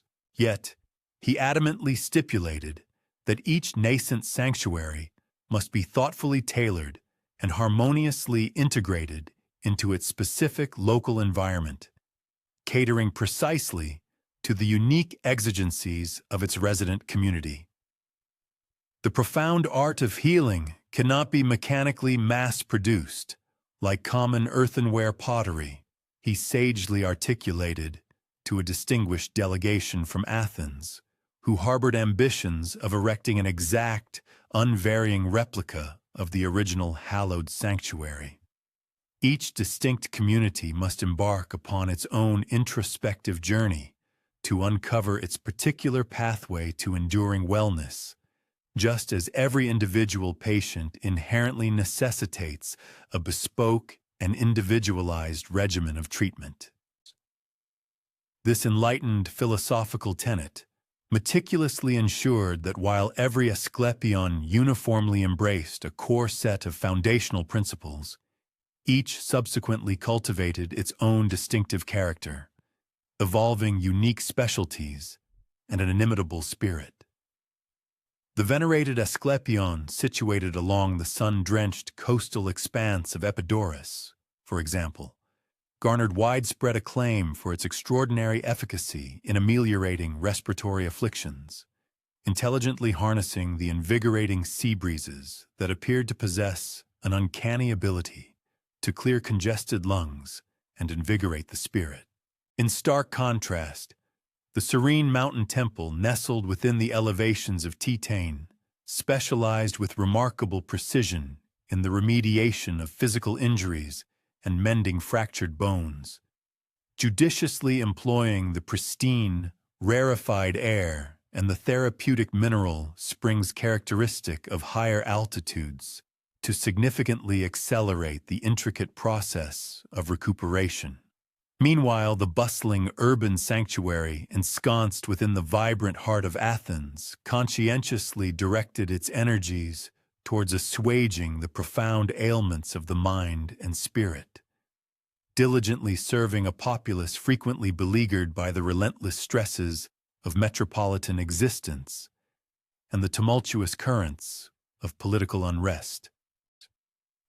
Irrespective of their individual and often distinct characteristics, All Asclepions invariably shared certain foundational and indispensable features that profoundly mirrored their esteemed founder's astute and comprehensive comprehension of the intricate mechanisms by which true healing organically unfolds.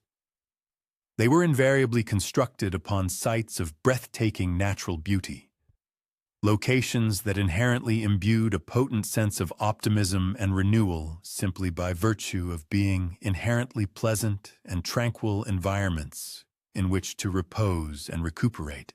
Furthermore, they seamlessly integrated pragmatic, evidence-based medical treatments with a profound commitment to spiritual rejuvenation, sagaciously acknowledging that the human body and the human soul frequently endure suffering in unison, and consequently must embark upon their journey towards wholeness in a synchronized and holistic manner. Most crucially, these sanctuaries were meticulously organized around the utterly revolutionary principle that the gift of healing ought to be universally accessible to every individual, entirely irrespective of their social standing or their financial capacity to remit payment. Affluent patients were invariably afforded a warm reception, and their munificent financial contributions played an instrumental role in sustaining the sanctuary's operations. Yet impoverished pilgrims unfailingly received the identical standard of superlative care. This profoundly egalitarian methodology bewildered a number of contemporary observers, and indeed provoked indignation among others who habitually profited from the customary class stratifications prevalent within the medical practices of the era. Does a broken bone possess the discernment to care whether its unfortunate owner is of noble lineage or of common birth? Asclepius famously retorted to his detractors, who dared to challenge the sagacity of his policies. Shockzy, does a virulent fever possess the faculty to recognize or respect social rank? Illness, in its impartial cruelty, invariably humbles every individual equally, and therefore, the restorative power of healing must be made equally available to all. This profoundly compassionate philosophy ultimately solidified its place as one of his most enduring and significant contributions to the annals of medicine. The revolutionary and enduring concept that comprehensive healthcare constitutes a fundamental, universal human necessity, rather than a privileged luxury reserved exclusively for the elite. As the burgeoning network of Asclepians steadily expanded its reach, these sacred institutions began to fulfill functions that transcended the mere individual alleviation of suffering. They progressively evolved into pivotal centers of advanced medical education, acting as vibrant crucibles where pioneering techniques were openly shared, rigorously debated, and meticulously refined through collaborative practice. They regularly hosted significant convocations where skilled healers from disparate regions convened to exchange invaluable clinical insights, compare detailed notes, and assiduously learn from the diverse wealth of each other's lived experiences.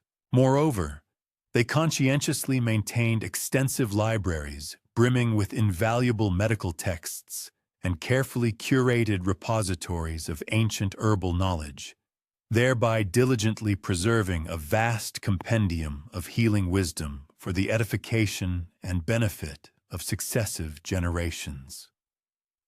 Beyond their direct medical contributions, these sanctuaries gradually commenced to exert a profound influence upon the broader cultural understanding of health and the etiology of illness. Prior to the advent of Asclepius's groundbreaking work, sickness was often conventionally perceived either as a direct punitive measure from the divine or as an immutable, inescapable dictate of fate.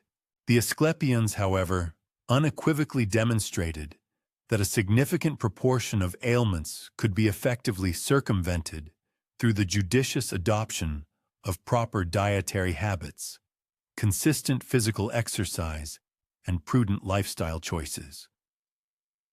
They assiduously propagated the novel notion that the proactive maintenance of one's health was of equivalent, if not superior, importance to the mere curative treatment of an existing disease, thereby boldly introducing foundational concepts of preventive medicine that struck ancient minds as nothing short of revolutionary.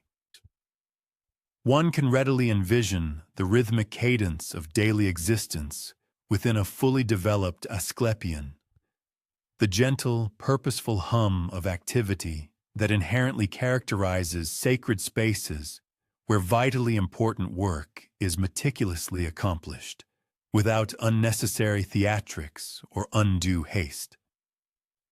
The first blush of dawn brought forth the resonant chimes of temple bells, softly summoning patients to participate in communal morning prayers and engaging therapeutic exercises designed to invigorate both body and mind.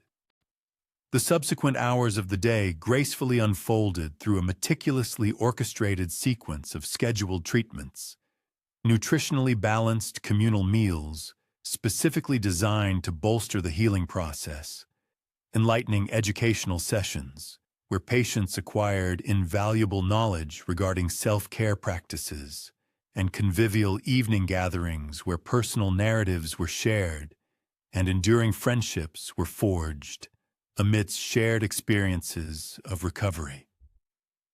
The very architectural structures of the Asclepians themselves seem to intrinsically embody the pervasive spirit of healing. Their proportions were meticulously crafted in accordance with sophisticated mathematical ratios, an intentional design choice that subtly engendered a profound sense of harmony and equilibrium within the observer. Sunlight, a vital element, streamed in copious quantities through thoughtfully positioned windows and strategically placed skylights, creating captivating patterns of light and shadow that gently shifted and evolved throughout the diurnal cycle. Water, a symbol of purity and renewal, gracefully flowed through artfully designed channels and decorative fountains, providing not only practical utilitarian benefits, but also generating the soothing, rhythmic sounds that possessed an innate capacity to calm anxious minds and restless spirits. As the contemplation of the Asclepion draws to a close, it is particularly noteworthy how these venerable ancient healing temples remarkably foreshadowed numerous characteristic features of contemporary hospitals and modern treatment centers. They possessed an intuitive understanding of the paramount importance of efficacious ventilation, the therapeutic benefits of abundant natural lighting, and the profound psychological impact of peaceful and aesthetically pleasing environments. They presciently recognized the invaluable synergistic effect of seamlessly integrating rigorous medical treatment with compassionate emotional support. Furthermore, they pioneered the groundbreaking integration of physical and spiritual healing, a holistic approach that modern medicine is only now, in its renewed wisdom, in the process of rediscovering and re-embracing.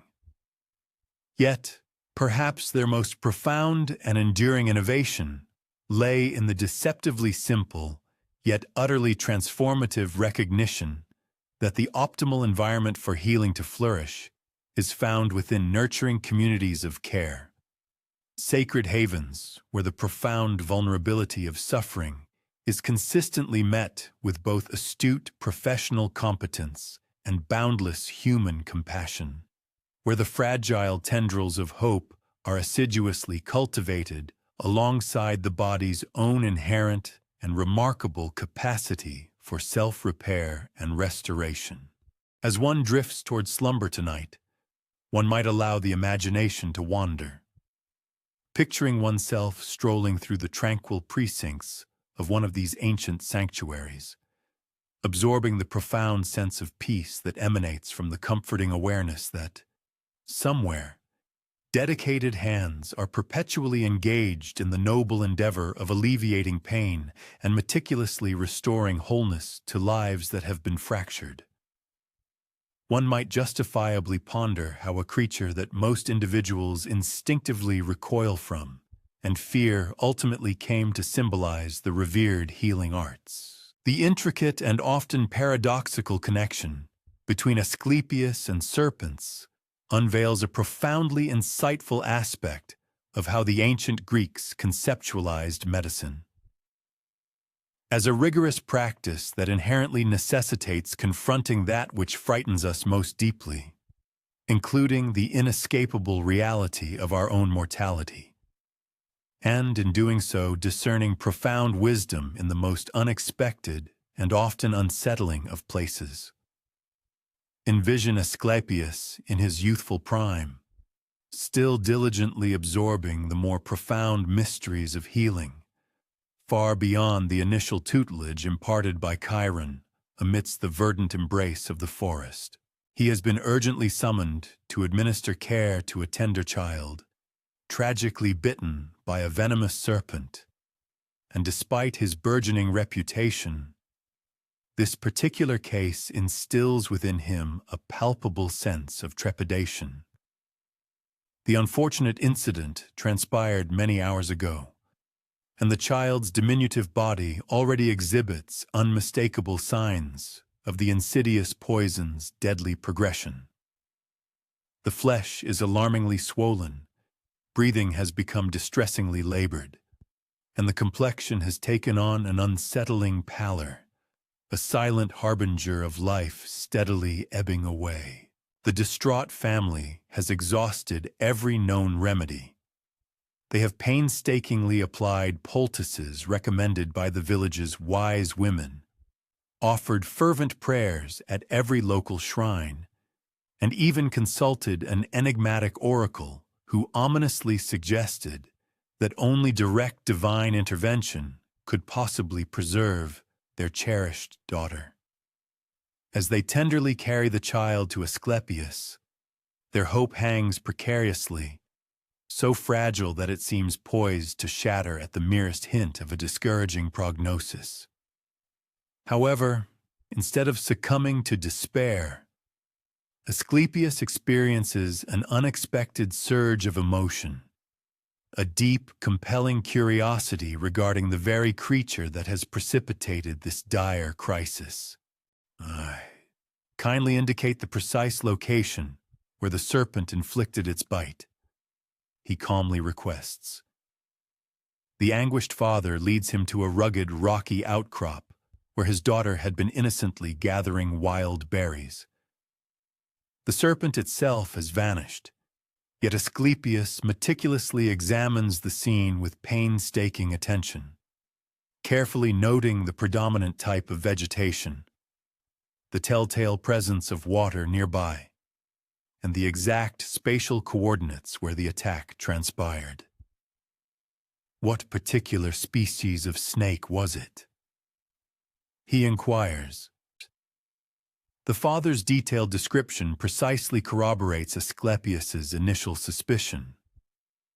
It was a species renowned for its extremely potent venom, but concurrently, according to venerable ancient legends, also attributed with certain remarkable medicinal properties.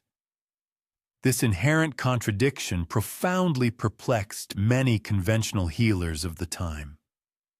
Yet, Asclepius had been deeply contemplating the delicate, often imperceptible boundary separating poison from medicine, vividly recalling Chiron's profound teaching that the precise dosage frequently dictates whether a substance inflicts harm or bestows healing.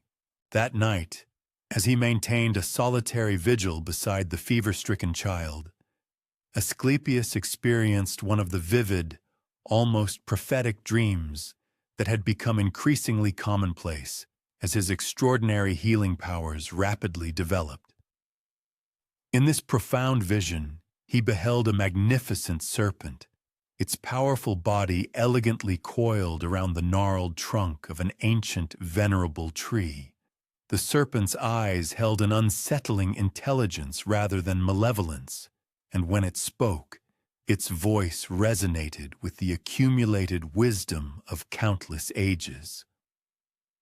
You harbor fear for that which you do not comprehend, the spectral dream serpent imparted to him with an ancient gravitas.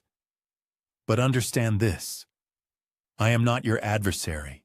I embody transformation itself, the primordial force that relentlessly sheds old skin to reveal the vibrant promise of new life. The potent energy that possesses the dual capacity to either extinguish or to cure, entirely contingent upon how it is judiciously employed. Learn from my essence, and you shall unlock mysteries that other healers, bound by conventional understanding, can never hope to fathom. Upon Asclepius's awakening, a profound sense of relief washed over him as he observed that the child's raging fever had miraculously abated. Her breathing had stabilized into a steady, comforting rhythm, and a healthy hue was gradually returning to her previously pale cheeks. The immediate crisis had unequivocally passed, yet the dream's potent message continued to resonate deeply within his consciousness. Over the subsequent weeks, he embarked upon an intensive study of serpents, dedicating the same meticulous attention he had once reserved for the intricate properties of medicinal plants. He uncovered astonishing revelations. Snakes themselves possessed remarkable intrinsic healing capabilities. They demonstrated an extraordinary capacity to regenerate damaged tissues, to miraculously survive grievous wounds that would prove fatal to other creatures, and to somehow, inexplicably, neutralize the deleterious effects of their own venom when necessity dictated. Their innate ability to shed their skin, a cyclical process of renewal, thus became a singularly powerful metaphor for the profound spiritual and physical regeneration that true healing inherently represents. The deliberate casting off of debilitating disease to reveal the pristine, healthy vitality that lies beneath. On a more tangible level, Asclepius discovers that the potent substance of snake venom, when meticulously diluted and precisely prepared, possesses remarkable medicinal properties. Minute quantities of this formidable compound prove effective in assuaging various forms of discomfort, diminishing perilous inflammation, and even combating certain intractable maladies that have defied conventional therapeutic approaches. The crucial element for unlocking its healing potential resides in a profound comprehension of accurate dosage and meticulous preparation techniques, competencies that demand the same astute scrutiny and unwavering attention he dedicates to every facet of his medical practice. News of his remarkable achievements with these venom-derived pharmaceuticals rapidly disseminated, leading to an influx of other medical practitioners eager to receive instruction in these perilous yet exceptionally efficacious therapies. Asclepius imparted his knowledge with a hallmark prudence, constantly stressing that engaging with such powerful biological agents necessitated not merely adept technical proficiency, but also an abiding veneration for their inherent might. He famously counseled his disciples, "Engage with serpents as one would engage with the divine, with profound reverence, meticulous foresight, and the sober realization that you are contending with energies far surpassing your own capabilities." This admonition underscored the critical balance between harnessing nature's potency and acknowledging its potential for harm. Nevertheless, the profound symbolic significance of serpents ultimately surpassed their tangible medicinal utility. Asclepius gradually came to comprehend that the serpentine creature encapsulated every inherent paradox within the very essence of healing. It served as a living embodiment of both ruination and regeneration, of toxic peril and therapeutic cure, of primal dread and profound insight. Healers, he posited, were compelled to learn how to navigate and integrate these inherent dichotomies, rather than futilely attempting to reconcile or eliminate them. The initial serpentine inhabitant of his sacred precinct established itself almost serendipitously. A patient, convalescing from an arduous surgical procedure, observed an innocuous garden snake basking in the sun upon a stone edifice adjacent to the therapeutic chambers.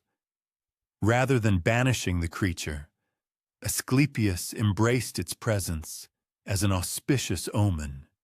Even these scaled beings seek restoration within these walls, he quipped lightheartedly, yet inwardly, he harbored a conviction that an event of profound consequence had transpired. Subsequently, additional serpents began to appear, perhaps enticed by the tranquil ambiance of the sanctuary or the plentiful small sustenance flourishing within its meticulously cultivated grounds. Far from perceiving them as bothersome vermin or potential threats, Asclepius fostered their presence, albeit within sensible boundaries. Individuals under his care, initially apprehensive of the slithering creatures, progressively learned to regard them as auspicious protectors of their recuperative journeys. A striking correlation soon became apparent. Those individuals who managed to conquer their inherent trepidation towards the serpents residing within the sanctuary frequently encountered significant advancements in their personal paths to wellness. For instance, a battle-scarred soldier, plagued by harrowing nightmares from his military service, discovered profound tranquility after observing a snake undergoing adaesis, or skin shedding, grasping at last that he too possessed the capacity to relinquish the burdensome weight of his traumatic history. Similarly, a woman immobilized by consuming anxiety surrounding her debilitating illness commenced her recovery after a diminutive garden snake, during a period of contemplative meditation, trustingly coiled itself around her wrist, offering an unexpected moment of connection and calm. Serpents are profound instructors in the art of metamorphosis, Asclepius articulated to an assembly of revered priests and medical practitioners.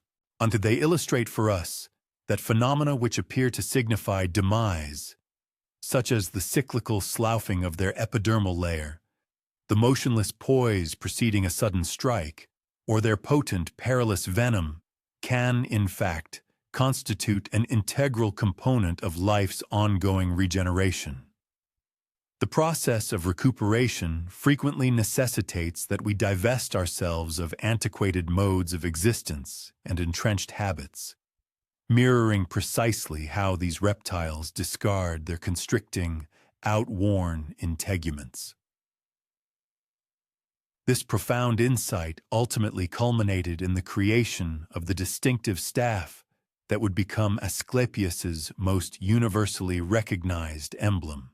Fashioned from resilient olive wood and elegantly entwined with a sinuous bronze serpent, this artifact symbolized the harmonious fusion of inherent natural therapeutic knowledge with the formidable transformative potency epitomized by the reptilian form.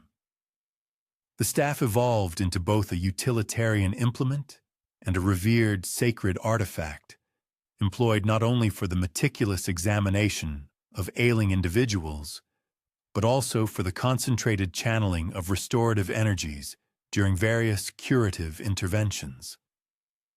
The compelling nature of this symbolism proved so potent that other Asclepia, the widespread healing temples dedicated to Asclepius, swiftly began to integrate serpents into their own established methodologies. Living snakes were carefully housed in designated enclosures, providing patients with the opportunity to observe their intricate behaviors and derive instructive lessons from their very existence. Furthermore, artistic depictions of serpents proliferated throughout these sacred healing spaces, meticulously chiseled into stone, vividly painted upon murals, and masterfully crafted from bronze and other esteemed precious metals. Crucially, Asclepius consistently ensured that the profound symbolism never eclipsed the tangible practicalities inherent in interacting with living serpents. He meticulously instructed specialized caretakers, individuals intimately acquainted with ophidian behavior, who were capable of maintaining these creatures securely within the sanctuary's confines. Concurrently, he instituted rigorous protocols for the administration of venom-derived pharmaceuticals, meticulously designed to mitigate potential hazards while simultaneously optimizing their therapeutic efficacy. The poetic idealization of serpents as agents of healing was perpetually counterbalanced by a sober appreciation for their authentic potency and inherent capacity for peril. As his renown burgeoned, individuals increasingly recounted nocturnal visions in which Asclepius manifested, often attended by serpents imparting curative insights. These oniric encounters grew so pervasive that the staff encircled by a snake ascended to become the deity's foremost emblem, surpassing even his anthropomorphic representation in terms of immediate recognition. Ailing individuals frequently awoke from these restorative dreams with the distinct tactile impression of benign serpents gliding over their physical forms, leaving behind lingering sensations of comforting warmth and alleviation in areas previously afflicted by discomfort. The burgeoning medical fraternity embraced the serpentine emblem with considerable fervor, intuitively discerning its profound representation of medicine's intrinsic character. The journey of healing invariably encompasses an element of hazard. The possibility of exacerbating conditions, the imperative to confront disagreeable realities, and the very disruption inherent in transformation. The serpent serves as a potent memento for practitioners, underscoring that they engage with formidable energies that demand an approach characterized by sagacity and profound humility. Many centuries subsequently, as the expansive Roman Empire propagated Asclepian therapeutic methodologies across the entirety of the then comprehended globe, the distinctive serpent symbol journeyed in tandem with these practices. Its image became ubiquitous, adorning coinage, embellishing specialized medical apparatus, and conspicuously displayed on the insignia of various healing institutions. The staff of Asclepius became so inextricably linked with the discipline of medicine that it persisted beyond the decline of the classical epoch, ultimately undergoing an evolutionary transformation into the caduceus, an emblem that continues to signify medical establishments in the contemporary era. Approaching the culmination of this detailed examination into the interplay of serpents and healing iconography, one might contemplate the profound implications these ancient insights offer regarding the confrontation of personal apprehensions. Asclepius, through his profound observations, ascertained that recoil from that which instills fear frequently augments its dominion over an individual, whereas engaging with one's anxieties with deference and comprehension possesses the capacity to transmute them into wellsprings of sagacity. Perhaps this contains a pertinent lesson for humanity's own relationship with sickness and the inevitable cessation of life.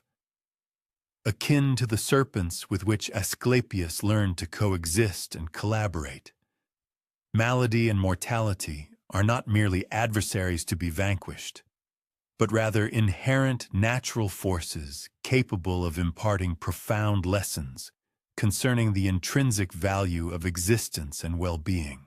The various healing professions persist in employing the serpent motif precisely because it serves as a perpetual reminder that therapeutic endeavors achieve their greatest efficacy when they acknowledge both the inherent perils and the profound transformative potentials embedded within the intricate healing trajectory.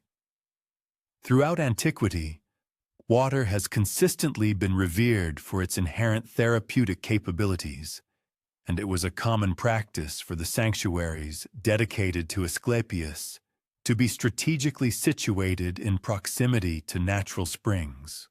The mineral-laden waters emanating from these sources possess the remarkable capacity to alleviate afflictions that often proved intractable to herbal remedies and surgical interventions. However, the true curative essence embedded within these hallowed bathing rituals extended far beyond mere corporeal ablution. It encompassed the profound psychological metamorphosis derived from ceremonial purification rites and the fundamental human solace experienced through dedicated attentiveness and compassionate care. One might envision the scene of an individual drawing near the restorative springs at Epidaurus during the nascent hours of dawn, when delicate tendrils of mist ascend from the heated waters, conjuring an almost ethereal and numinous ambiance around the bathing basins.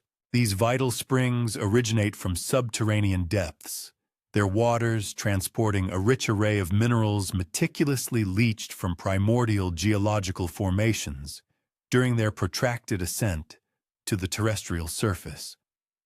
The liquid possesses a subtly metallic flavor, accompanied by distinct sulfurous undertones that eloquently attest to the cryptic chemical processes unfolding within the Earth's concealed strata.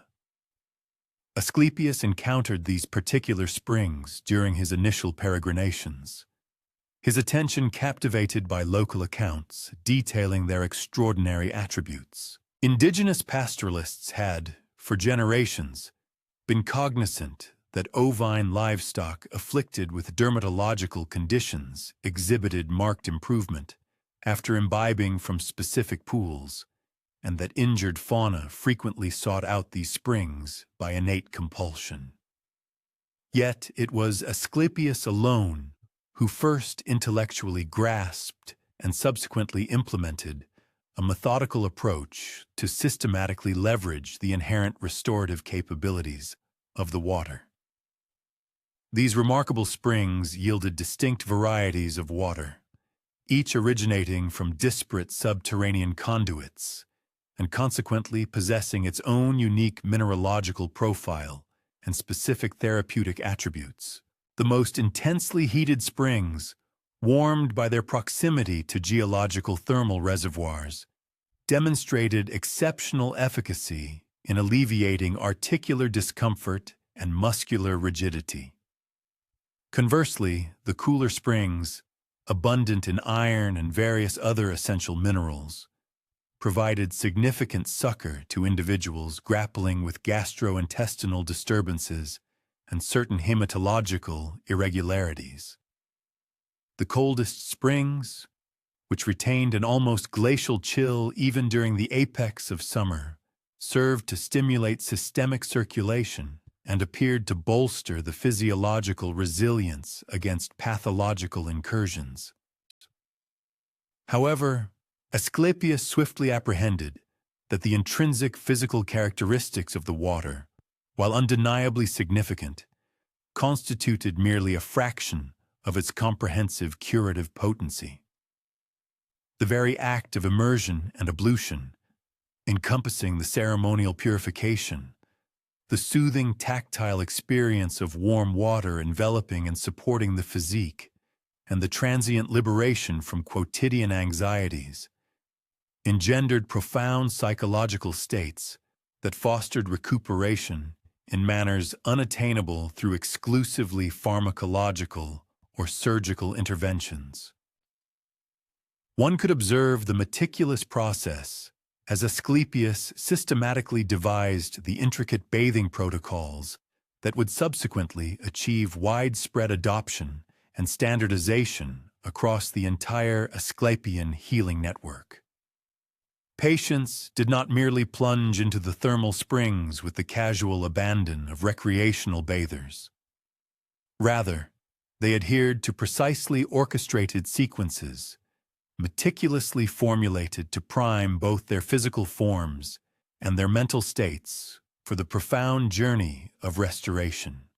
The ceremonial commences prior to the break of day, a time when the natural springs exhibit their purest essence and the surrounding environment is most conducive to profound introspection and spiritual reflection.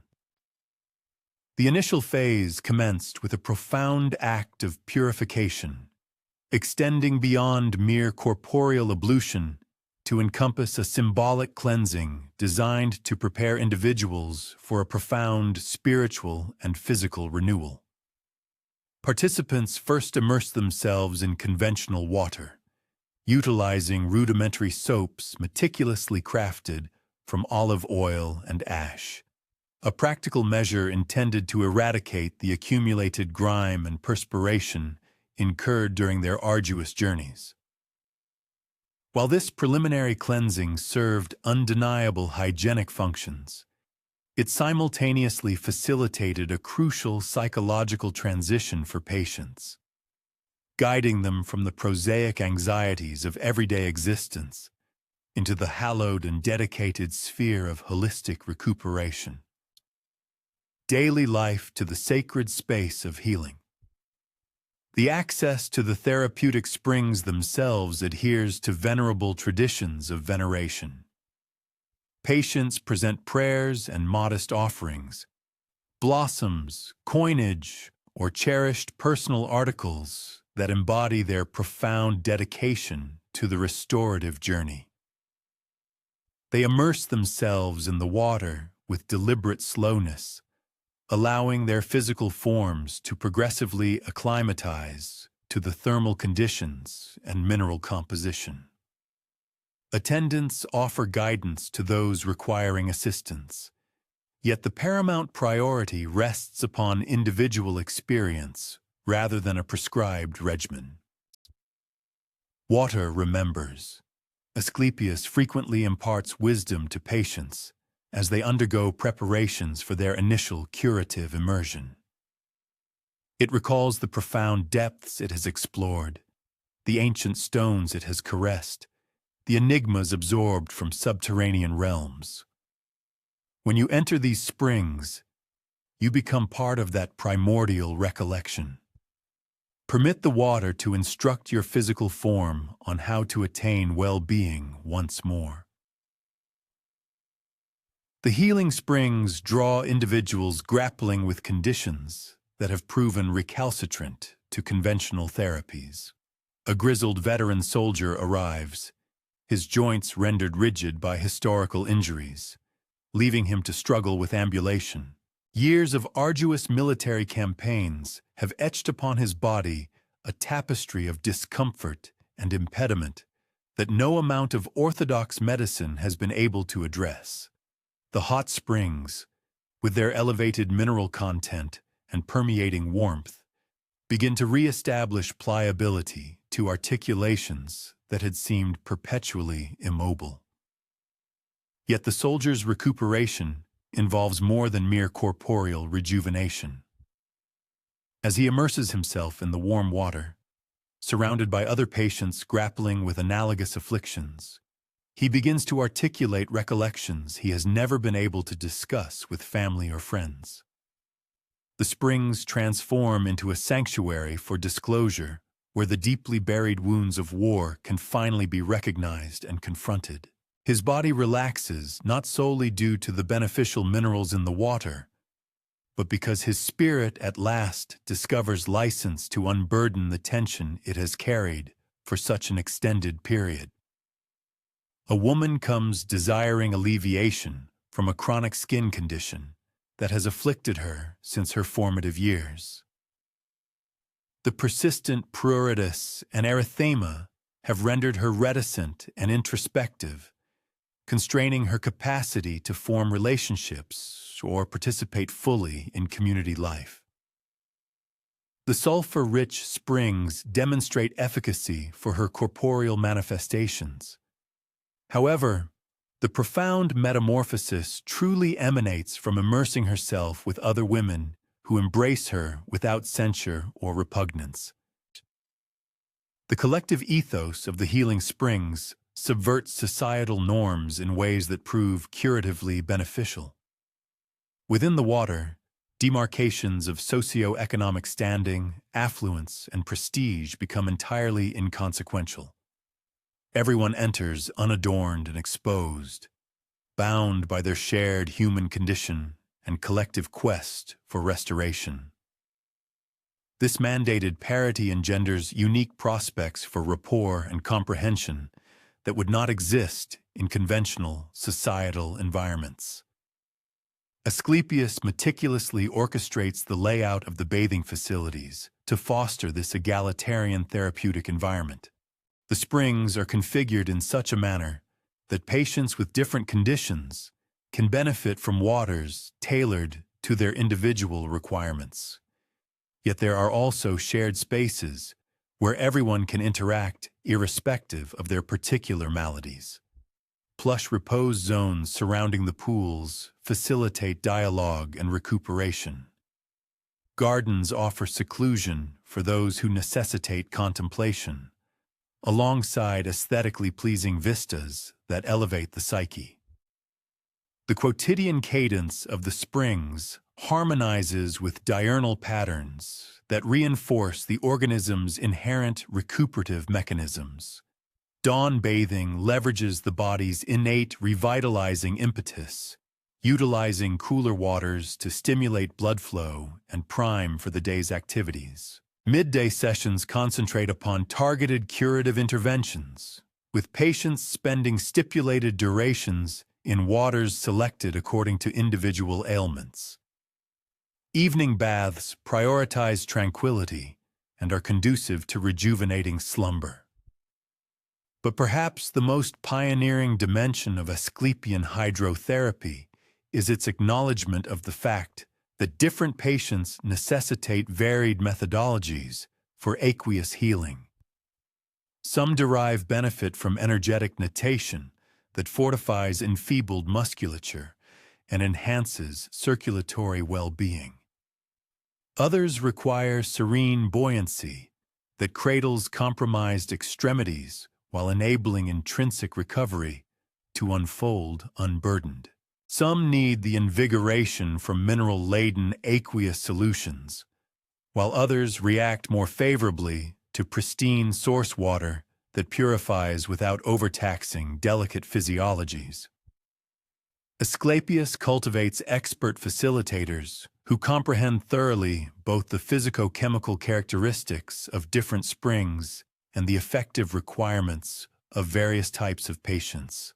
These aquatic therapists develop an acumen for discerning nuanced indicators that reveal when a patient has assimilated sufficient mineral components, when alterations in thermal conditions could prove advantageous, and when communal engagement ought to be fostered or personal seclusion upheld. Water healing is an art as much as a science. He articulates to a cohort of these attendants during their training. You must learn to see not just what the body needs, but what the spirit requires. Sometimes a patient needs to be alone in solitary communion with the water's encompassing comfort. Sometimes they need the companionship of fellow sufferers who empathize with their anguish. Your job is to apprehend the specific therapeutic intervention necessitated by the present circumstance. The efficaciousness of these therapeutic waters culminates in their integration into Asclepia across the Hellenic realm.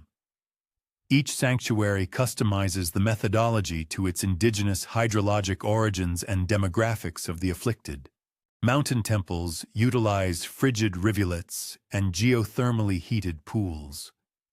Coastal sanctuaries integrate marine immersions that provide distinct chemico-mineral compositions and the supplementary advantage of oceanic ebb and flow. Urban temples engineer fabricated aquatic features using water diverted from remote origins and thermostatically regulated according to exigency. The custom of curative immersion diffuses beyond the confines of the healing temples themselves, shaping the evolution of communal ablution facilities throughout the ancient world. The Imperium Romanum notably adopted the notion of aqueous restoration, creating opulent thermae that integrate therapeutic interventions with societal engagement. The influence perpetuates through monastic sanatoria of the Middle Ages, with their curative ablutions, to contemporary wellness therapies that still evoke the legacy and tenets of Asclepian hydrotherapy. As you gently transition into your restorative slumber tonight, perhaps you can visualize the soothing resonance of revered aquae coursing across primordial masonry, dissipating the day's accumulated stresses and priming your essence for the rejuvenation heralded by the rising sun. The healing springs of Asclepius underscore for us that sometimes the most fundamental palliatives, pristine hydration, mild thermal comfort, and tranquil moments of introspection, remain the supremely potent therapeutic agents of all. But now, on cold mornings, your fingers resist proper articulation. The joints suffer from a profound, unyielding ache that is unmitigated by any degree of hearthside warmth. Mundane activities like manipulating implements or working argil become trials of obstinate perseverance. The regional healers present disparate counsel. One advocates repose. Another suggests strenuous physical activity. A third proposes nutritional modifications, seemingly disconnected from your ailment. The healing springs have primed innumerable supplicants for the profounder arcana of Asclepian therapeutics, and now we accompany a particular wayfarer on their odyssey toward enlightenment. To fully comprehend the mechanics by which these venerable holy sites performed their subtle wonders, one needs to embody the perspective of an individual who undertook the sacred journey. Not pursuing instantaneous remedies, but aspiring to a progressive metamorphosis that comes through diligent engagement in a communal experience transcending personal affliction. Envision yourself as Lysander, a Corinthian artisan of ceramics, whose hands have developed a debilitating rigidity that imperils not merely your means of sustenance, but the very essence of your being. For 3 decades, you've molded argil into receptacles that adorn affluent residences and modest hearths with equal distinction. Your hands possess an intimate tactile understanding of fine clay, the exact calibration of force requisite to elevate forms without structural failure, the delicate manipulation that fashions rims and appendages that delight both visual perception and manual apprehension. The decision to seek help at the nearest Asclepian sanctuary is not made without considerable deliberation. The pilgrimage will demand 3 days each way, an interval away from work you can scarcely spare. The temple necessitates votive offerings whose provision is uncertain. Most challenging of all, the pursuit of sacred remedies feels akin to conceding that one's personal endeavors have proven futile, that you require assistance transcending mortal aptitude. Of greater significance, the journey affords an interval for contemplation removed from the quotidian exigencies of work and family responsibility. For the first time in months, you can think about your condition without concurrently fretting over unfulfilled commissions, disgruntled patrons, or domestic necessities contingent upon your income. This cognitive expanse demonstrates pivotal importance for the curative journey that lies ahead. But ultimate despair eventually vanquishes self-regard, and you discover oneself traversing the sun-baked thoroughfare toward the sanctuary, bearing a modest satchel laden with votive gifts and sufficient sustenance for a sojourn of multiple days. The pilgrimage intrinsically contributes to the restorative trajectory.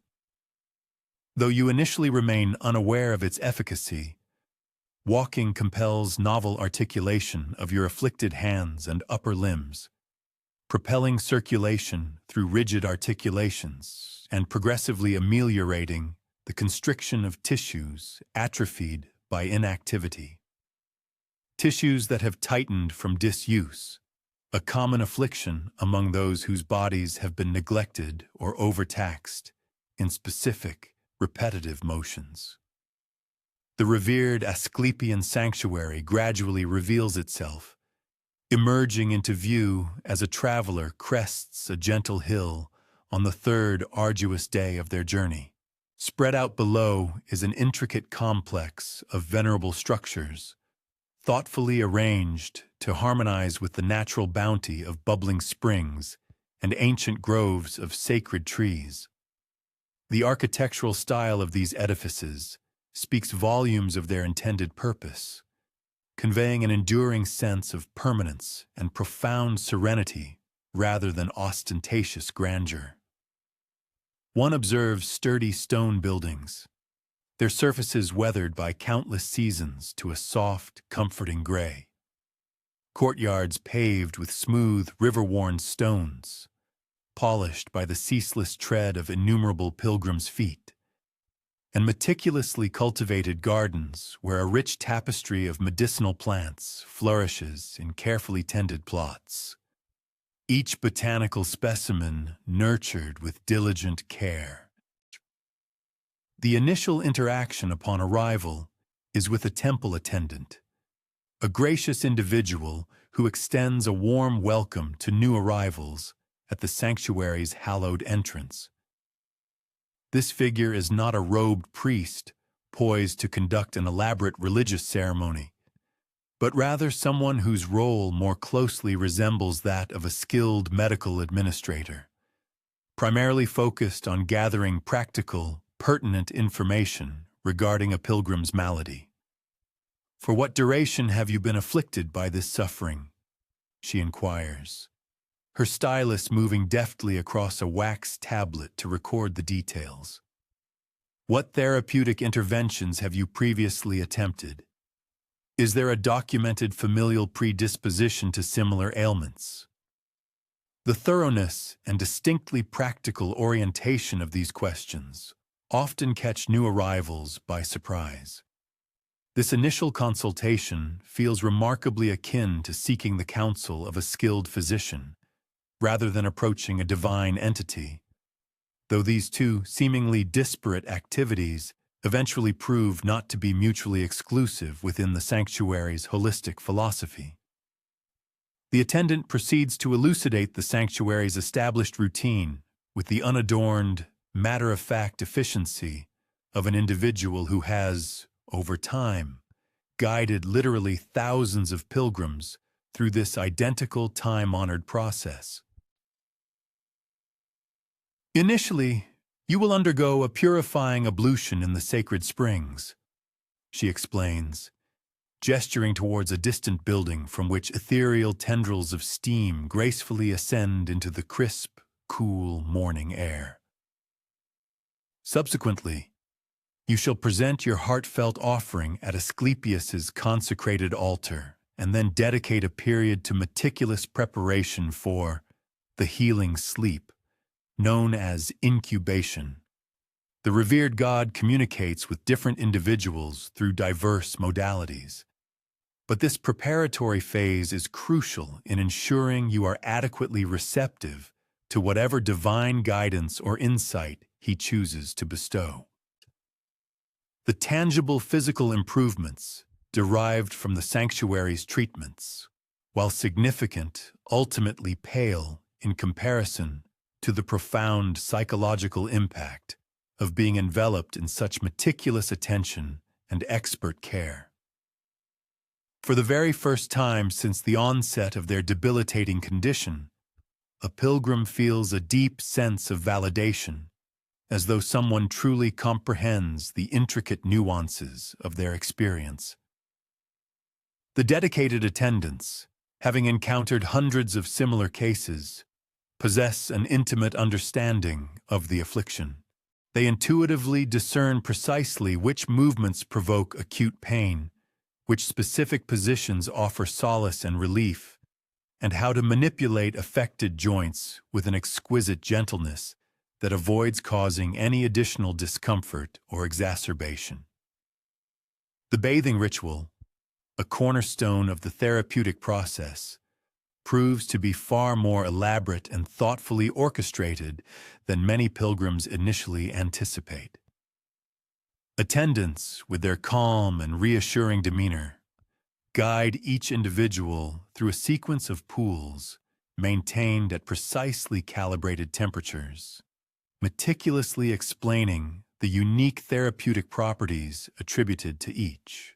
Or the cool, invigorating water is instrumental in assuaging inflammation, they articulate, while the warm, soothing baths work to relax taut muscles and enhance vital circulation throughout the body. In the interims between these various aquatic immersions, they carefully apply specialized oils, richly infused with a diverse array of potent herbs, specifically chosen to address the pilgrim's particular condition. Preparations that emit a fragrant bouquet of pine, refreshing mint, and other unidentified, subtly aromatic botanicals. Your hands narrate a compelling story, observes one of the sagacious bath attendants, her fingers gently massaging an aromatic oil into the pilgrim's stiff, aching digits.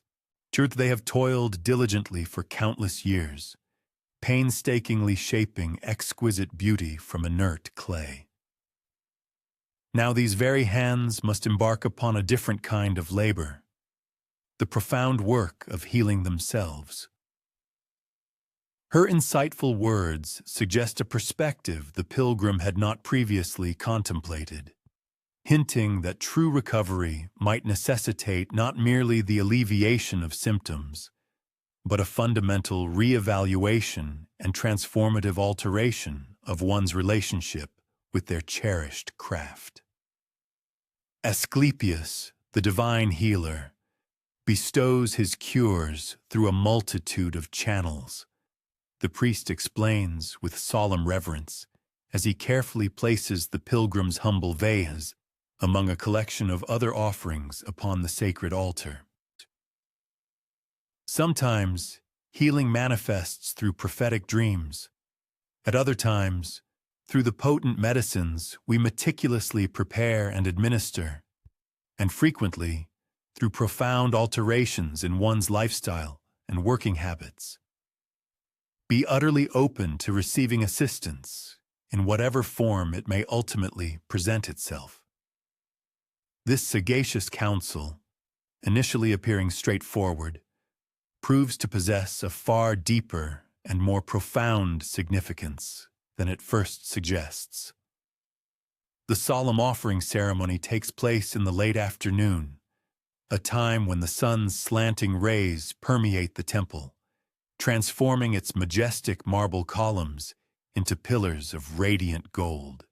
The pilgrim presents their heartfelt gifts, a small, exquisitely crafted vase, a poignant reminder of more vigorous days when their hands moved with unhindered grace, a modest collection of coins, a symbol of their earthly contribution, and a carefully inscribed prayer articulating their deepest hopes and aspirations for recovery.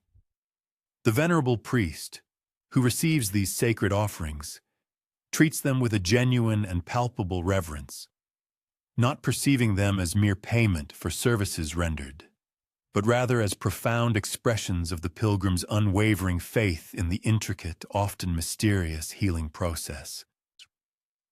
The pilgrim finds themselves seated beside a woman whose persistent, debilitating headaches have compelled her to journey from distant Athens and across from a young man whose grievous war wounds stubbornly refused to heal properly despite numerous attempts.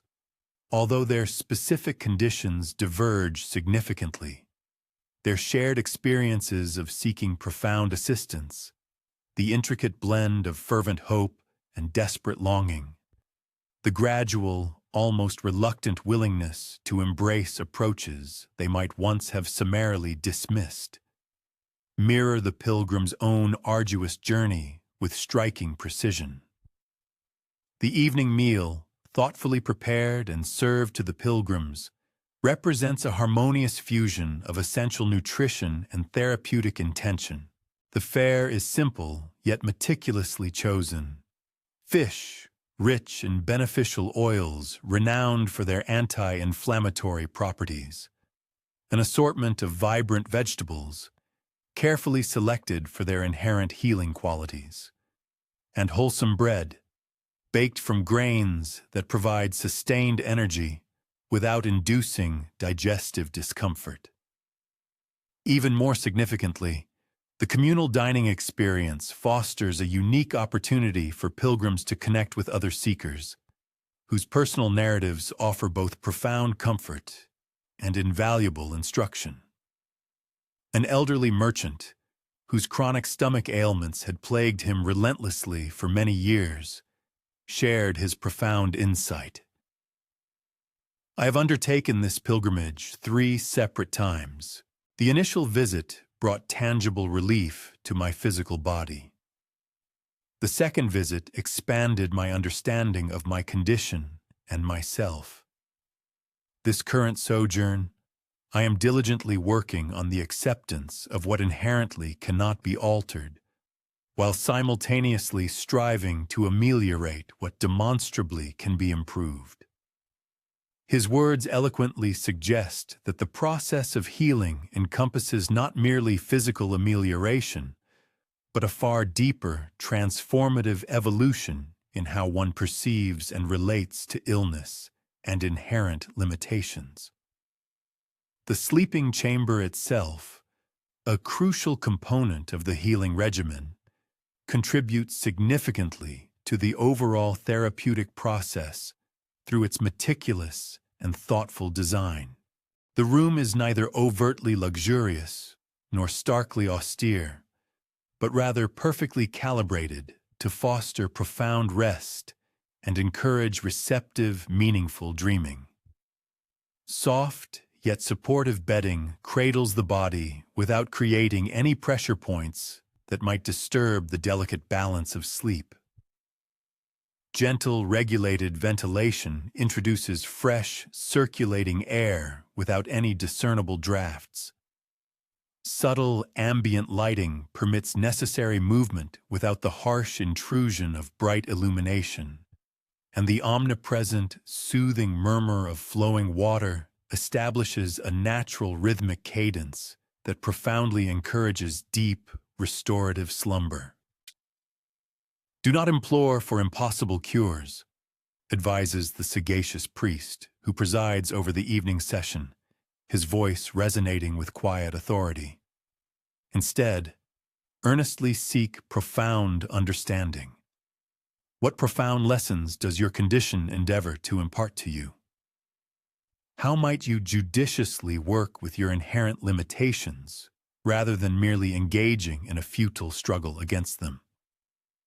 What substantive changes in your daily existence might genuinely support and facilitate your healing journey? These deeply reflective questions artfully shift the pilgrim's focus from a yearning for instantaneous magic to an embrace of enduring wisdom. The meticulous preparation for the healing sleep, known as incubation, commences after the evening meal with comprehensive instruction and practical techniques specifically designed to encourage meaningful and therapeutic dreams. This process is far from a mystical, obscure ritual.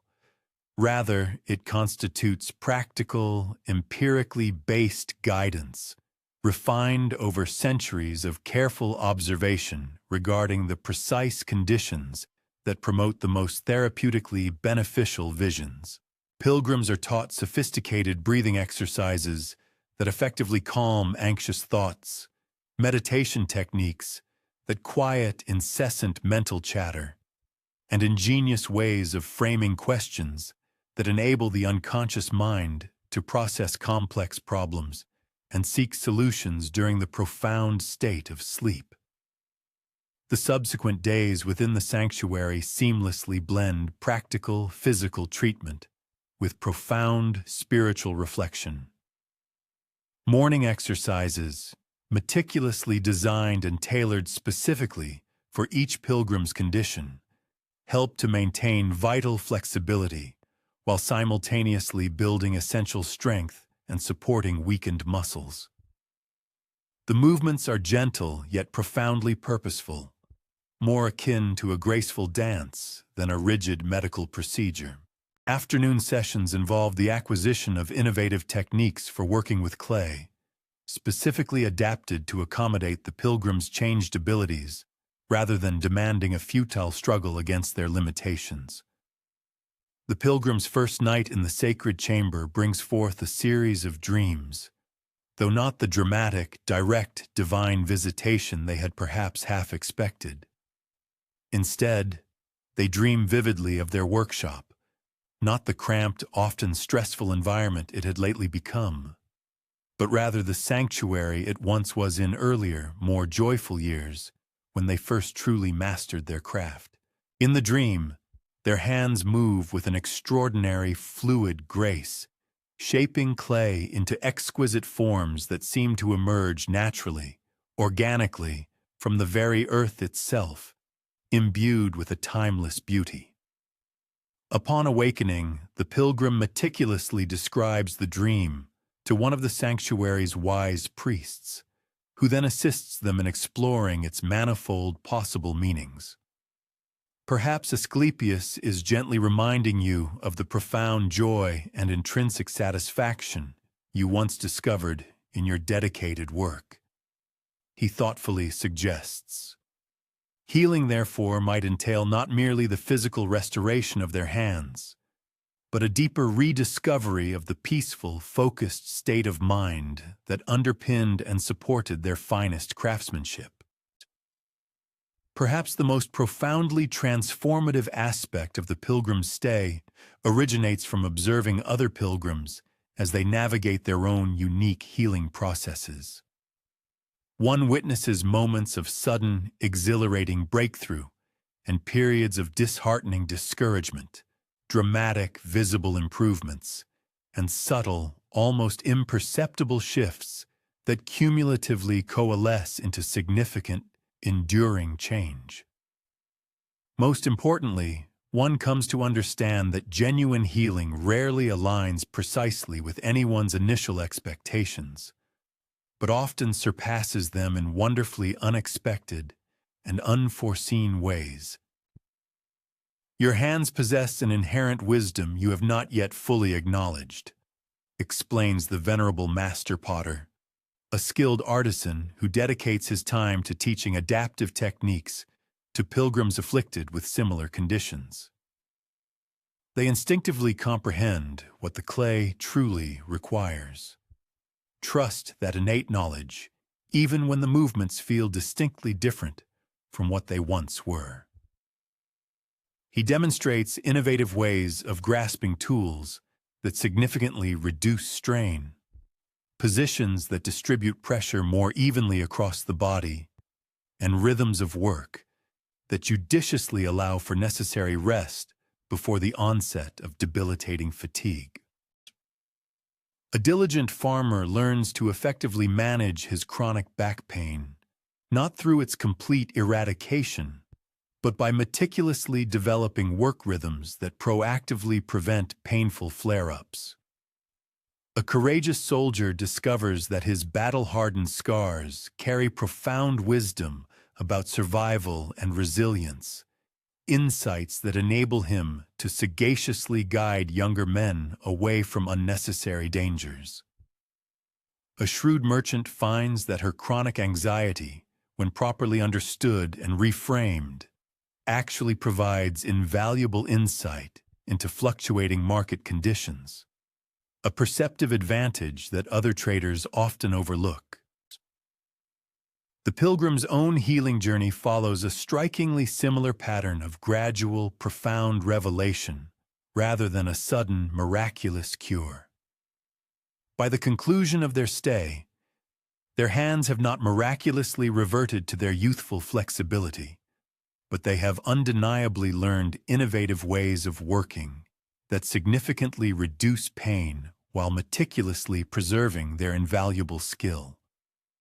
More importantly, the pilgrim has cultivated a fundamentally different relationship with their condition, perceiving it not as a pure, unyielding limitation, but rather as an unexpected invitation to achieve a deeper, more profound mastery of both their craft and their inner self. Rather, it functions as a profound invitation toward the attainment of deeper, more comprehensive mastery. The culminating ritual, preceding one's departure, entails the meticulous crafting of a votive offering designed to encapsulate the entirety of the individual's sojourn at the sacred precinct.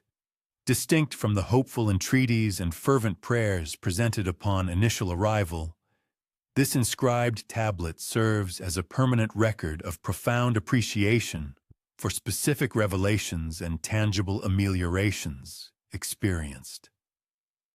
I embarked upon this journey seeking to reinstate my former capabilities. One might inscribe, I now depart endowed with superior ones. As the pilgrim embarks upon the homeward journey from the sanctuary, retracing the familiar route that initially led them there mere days earlier, they carry within them far more than merely pragmatic methodologies for managing their affliction.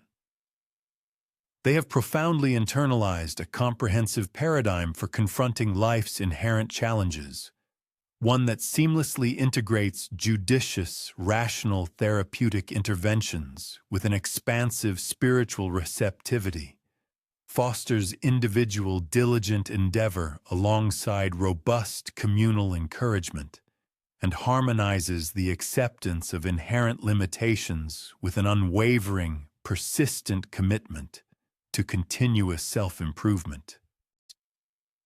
The subsequent return voyage provides an invaluable interval for the thorough assimilation and integration of these newfound insights into the fabric of daily existence. The individual diligently practices the prescribed exercises meticulously acquired at the sanctuary, innovatively experiments with the novel techniques for working with pliable materials such as clay, and progressively implements judicious alterations in their established workshop routines, consciously prioritizing long-term holistic well-being over ephemeral, short-term productivity.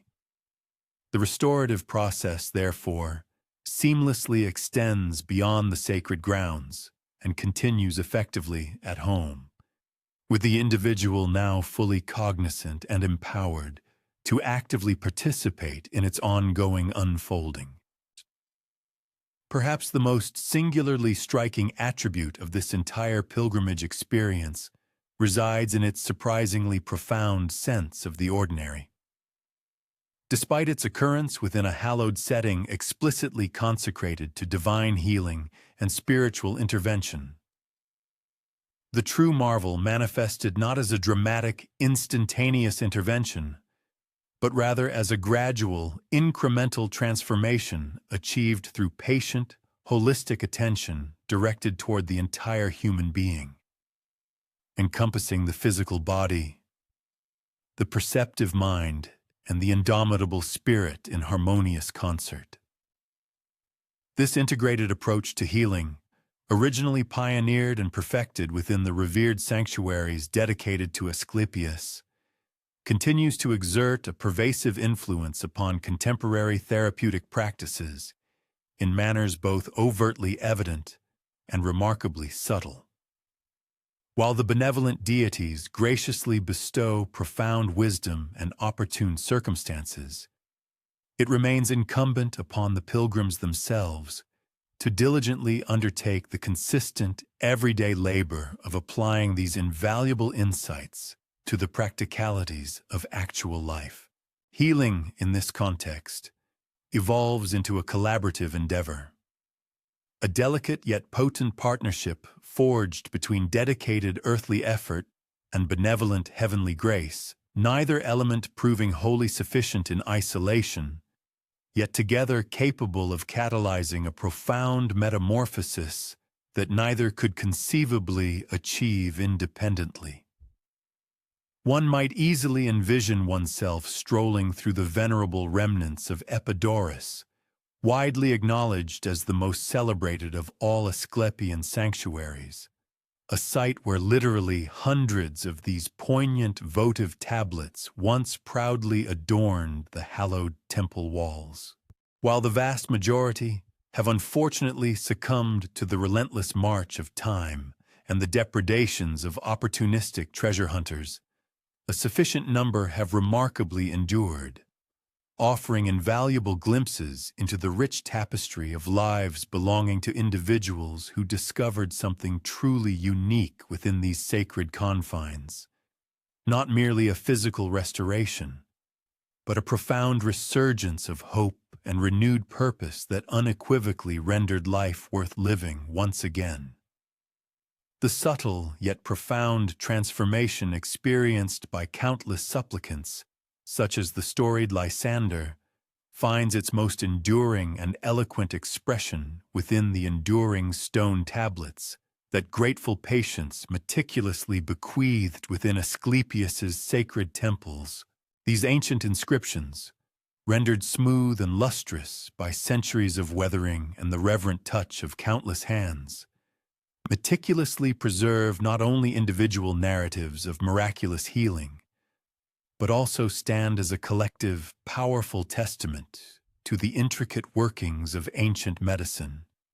Its gentle, understated miracles wrought through the enduring virtues of patience, profound wisdom, and an exceptionally careful, holistic attention directed toward the entire human person. The tablets themselves, beyond the mere words meticulously carved upon their surfaces, inherently divulge as much about the nuanced practices of ancient healing.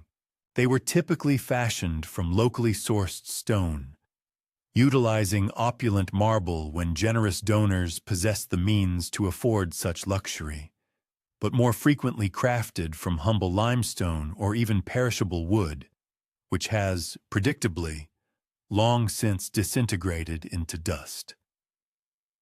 The complexity and artistry of these inscriptions varied immensely, ranging from elaborate, sophisticated compositions meticulously created by professional scribes, to remarkably simple yet deeply heartfelt messages etched by the patients themselves, utilizing whatever rudimentary carving skills they possessed.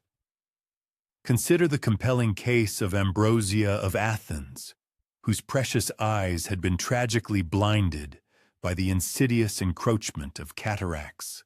She sought solace, slept within the sanctuary, and there received a divine vision. It appeared to her in this ethereal state that the god himself approached and, with gentle, ethereal fingers, expertly opened her eyes. When the first rays of dawn pierced the darkness, she awoke to find she could see with perfect clarity. This particular inscription, painstakingly reassembled from countless fragmented pieces, represents merely one among hundreds of analogous testimonies to healing that seamlessly combined practical, tangible treatment with elements that steadfastly defy simplistic, rational explanation. Another preserved tablet eloquently recounts the story of Aristo of Troezen, who endured a perplexing state of pregnancy for an extraordinary 5 years without ever experiencing childbirth. After a night of slumber within the sanctuary, she dreamt that a serpent delicately touched her belly and, remarkably, within the span of a single year, she bore a healthy son. Modern medical understanding suggests that this intriguing case likely involved some form of false pregnancy or a complex gynecological condition that favorably responded to the unique combination of physical therapeutic interventions and profound psychological support so thoughtfully provided by the sanctuary's inherently holistic approach to wellness. The vivid description of Ambrosia's remarkable cataract surgery, for that is almost certainly the precise medical procedure that transpired, albeit artfully recounted in rich mythological terms, carefully incorporates intricate details that strongly suggest genuine, sophisticated medical intervention, all while meticulously preserving the reverent and devotional tone entirely appropriate for a narrative of sacred healing. Hermodikos of Lampsakos, for instance, suffered from a debilitating paralysis that afflicted his entire body. When he slept within the hallowed sanctuary, the benevolent god healed him completely and subsequently commanded him to bring to the temple the largest stone he could possibly carry as an offering of profound gratitude. The man, miraculously restored, indeed brought the stone, which even today lies prominently in front of the temple. This colossal stone still exists, a truly massive block that would undoubtedly challenge even a perfectly healthy individual to merely shift, a powerful, tangible testament to a healing that restored not merely physical movement, but also profound strength and an unshakable confidence. The collective body of inscriptions powerfully reveals that Asclepian healing operated as much through profound psychological transformation as it did through direct physical intervention. Many tablets meticulously describe conditions that would, in contemporary medical terms, be readily recognized as psychosomatic, characterized by genuine, tangible symptoms arising from deep-seated emotional or spiritual distress that simply could not be effectively addressed through conventional, purely physical medicine alone. The temple's integrated approach, which diligently treated the body, mind, and spirit in harmonious conjunction, frequently achieved truly remarkable results with complex cases that utterly baffled practitioners of purely physical medicine. However, it is important to note that not all of the inscriptions recount dramatic, instantaneous cures. Many, in fact, meticulously record far more subtle, yet nonetheless profoundly life-altering transformations. Consider Gorgias the potter, who arrived with hands too stiff and arthritic to effectively work with clay. Through the compassionate guidance of the god, he patiently learned innovative new methods of shaping vessels that respectfully honored both his physical limitations and his undeniable artistic skill. He departed not with the return of the hands he once possessed, but with the invaluable wisdom to skillfully utilize the hands he now possessed, finding dignity and purpose in his modified craft. Furthermore, the tablets meticulously preserve compelling evidence of the sanctuary's remarkably sophisticated understanding of what we now scientifically term the placebo effect, the inherent, potent healing power of hope and positive expectation when diligently supported by genuine care, compassionate attention, and therapeutic interaction. Sostrata of Thebes, for instance, who suffered from a severe infestation of worms, slept within the sanctuary and dreamt that the god's divine sons gently removed the parasitic creatures from her belly. When she awoke, she discovered herself completely cured. This descriptive narrative subtly suggests skilled, ancient treatment for parasitic infection, presented within a framework that respectfully honored both the tangible medical intervention and the perceived divine assistance. These invaluable inscriptions would have been meticulously perused by new arrivals at the sanctuary, desperately ill individuals seeking crucial reassurance that their arduous journey had not been undertaken in vain. The tablets served a dual, vital purpose, functioning simultaneously as detailed medical records and as powerful instruments of encouragement, demonstrably showing that countless others, afflicted with similar conditions, had indeed found succor and healing within these sacred confines. This inherent, therapeutic function rendered them invaluable tools in themselves, providing a potent wellspring of hope that actively enabled patients to participate more fully and effectively in their own ongoing healing processes.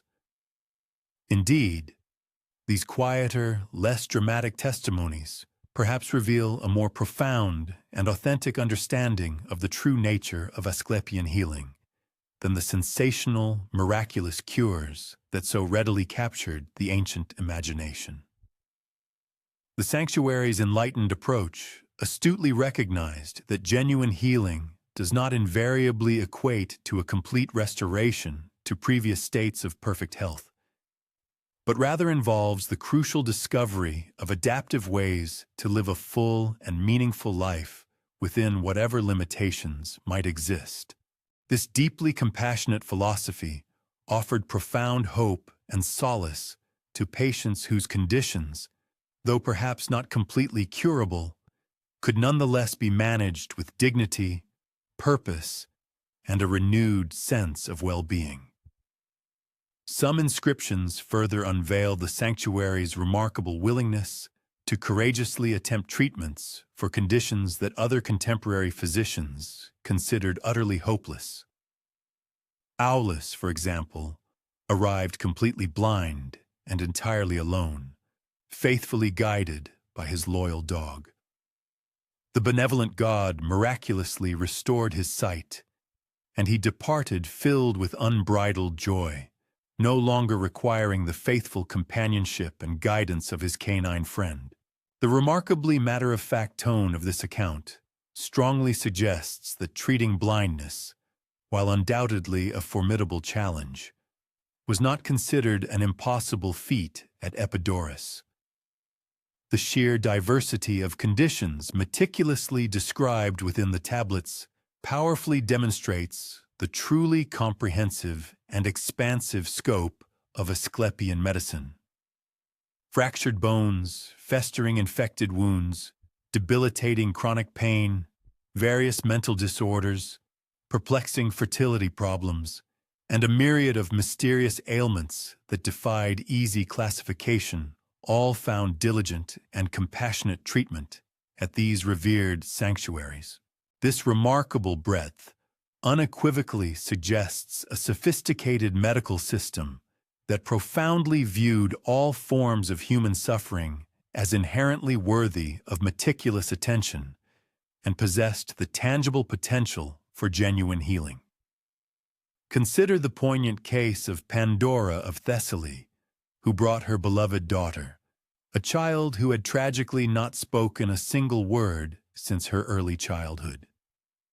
After 3 nights spent within the sanctuary, the child miraculously called out in her sleep, and from that auspicious day forward, she spoke normally.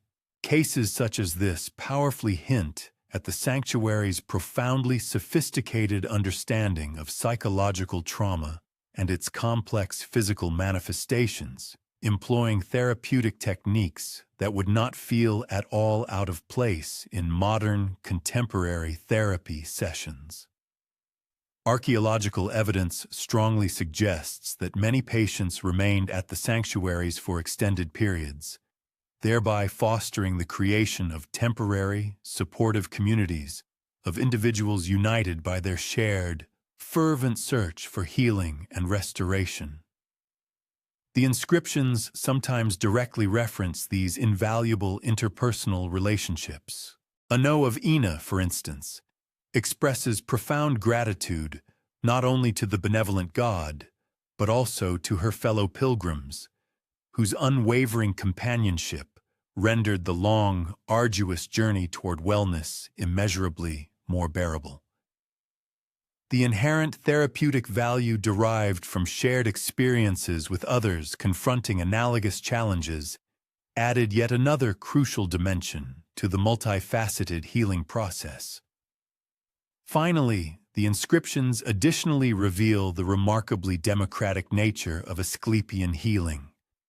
Individuals of all social strata, the immensely rich and the utterly poor, the enslaved and the proudly free, the foreign visitor and the native citizen, all left behind heartfelt, grateful testimonies. Nicariba, a slave woman from Messene, for example, dreamt that the benevolent god miraculously removed a troublesome growth from her neck. Her mistress, upon witnessing this undeniable cure, magnanimously granted her freedom and dedicated this commemorative tablet. This powerfully illustrates how healing at these sanctuaries transcended rigid social boundaries in ways that remarkably few other ancient institutions managed to genuinely achieve. The ancient institutions of the past managed to achieve extraordinary feats.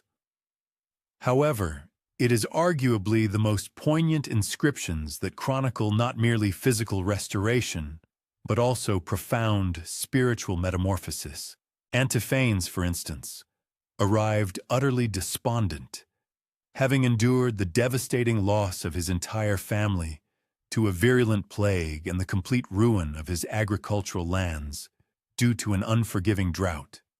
Within these sacred confines, he did not miraculously recover what had been taken from him, but rather discovered an inner fortitude, a resilient spirit that empowered him to forge a new existence from the mere remnants of his former life. This transformative experience allowed him to rebuild, not from what was, but from what still remained. These compelling testimonies strongly suggest that the sanctuaries functioned as vital centers for psychological support and guidance, places where individuals could meticulously process their profound sorrow and traumatic experiences in ways that ultimately enabled them to resume their lives with renewed purpose and direction. Some preserved tablets even document instances where the arduous healing process necessitated multiple visits, spanning over several years, underscoring the long-term commitment often required. Aristian of Halai, for example, is recorded returning for his third pilgrimage, each subsequent visit bringing him a deeper, more nuanced understanding of his chronic condition and a greater proficiency in effectively managing its symptoms. He dedicates this particular tablet, not in celebration of a completed cure, but rather as an acknowledgement of a journey that has auspiciously begun. Such inscriptions reveal a remarkably realistic perspective on healing, portraying it as an ongoing, incremental process rather than a singular, dramatic, instantaneous event. The vernacular employed in these inscriptions frequently mirrors the authentic voices of the patients themselves, steering clear of overly formal or esoteric religious terminology. I arrived here barely clinging to life, and now depart prepared to fully embrace existence once more, eloquently writes one deeply appreciative pilgrim. The inherent simplicity and unvarnished directness of such declarations carry a far greater persuasive power and emotional resonance than any elaborate theological explanations could ever hope to convey. These individuals are not engaged in the articulation of abstract doctrines. Instead, they are vividly describing tangible, concrete shifts within the fabric of their everyday experiences. Contemporary scholars, meticulously poring over the surviving inscriptions, have discerned discernible patterns, strongly suggesting the implementation of standardized therapeutic approaches tailored to various categories of ailments. Dream-based healing, for instance, was prominently emphasized for psychological disturbances, while precise surgical intervention was reserved for physical injuries. Dietary modifications and comprehensive lifestyle adjustments were prescribed for chronic conditions, and spiritual counseling was offered for individuals grappling with profound existential crises. The tablets collectively unveil a medical system of remarkable sophistication, one capable of meticulously matching specific treatments to individual needs, rather than resorting to generic one-size-fits-all solutions. Euphrates, a soldier, initially perceived his combat wounds as ignominious emblems of cowardice. Here, however, he was guided to understand them as indelible proof of his intrinsic courage, and his profound healing commenced not with the regeneration of new flesh, but with the profound acquisition of a new perspective and understanding.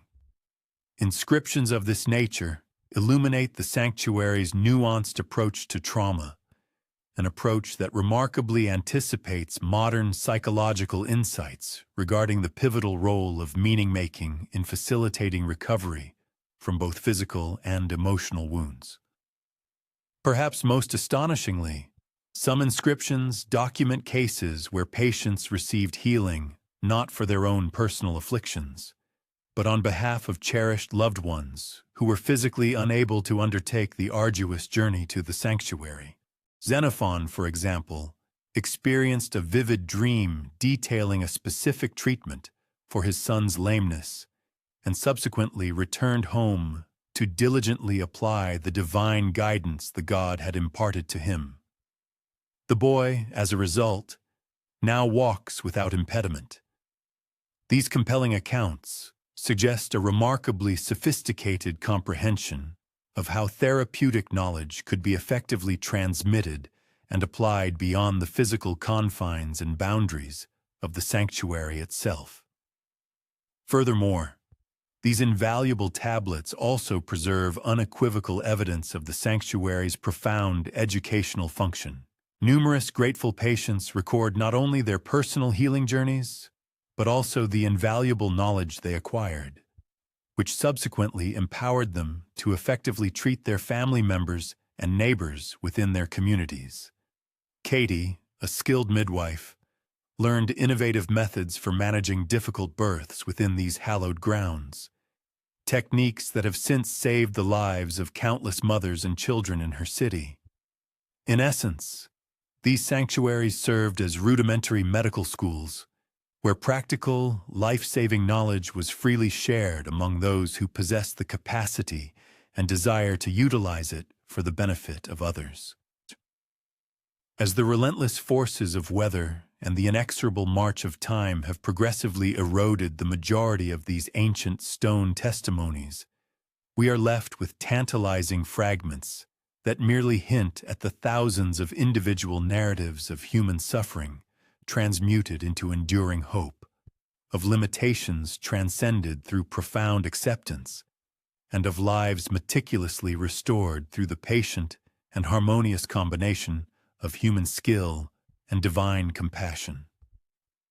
These enduring inscriptions serve as a poignant reminder that behind every significant medical advancement lie countless deeply personal stories of individuals who dared to believe that their pain held significance and that their healing was indeed a tangible possibility.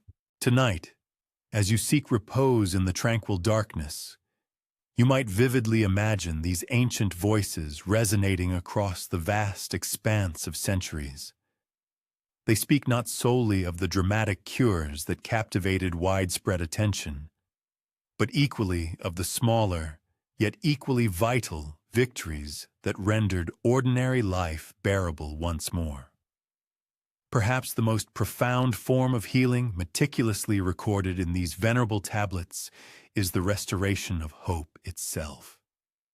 It is the profound revelation that even amidst the darkest throes of illness, the transformative potential for renewal steadfastly endures. Our ongoing journey through the extraordinary life and enduring legacy of Asclepius ultimately leads us to that enigmatic moment when the mortal healer transcends his earthly existence and rightfully assumes his revered place among the gods. However, this profound transformation is not achieved through conquest or grandiose gestures. Instead, it emerges organically and naturally from a life wholly dedicated to alleviating suffering, one patient at a time, until the subtle boundary separating the human from the divine gracefully dissolves in the gentle yet persistent embrace of compassionate service. One can vividly envision the aging Asclepius in the twilight years of his mortal life. His hair, now a luminous white, gleams like polished temple marble, and his hands, though bearing the indelible marks of countless healings, remain remarkably steady as they tenderly touch a patient's fevered brow.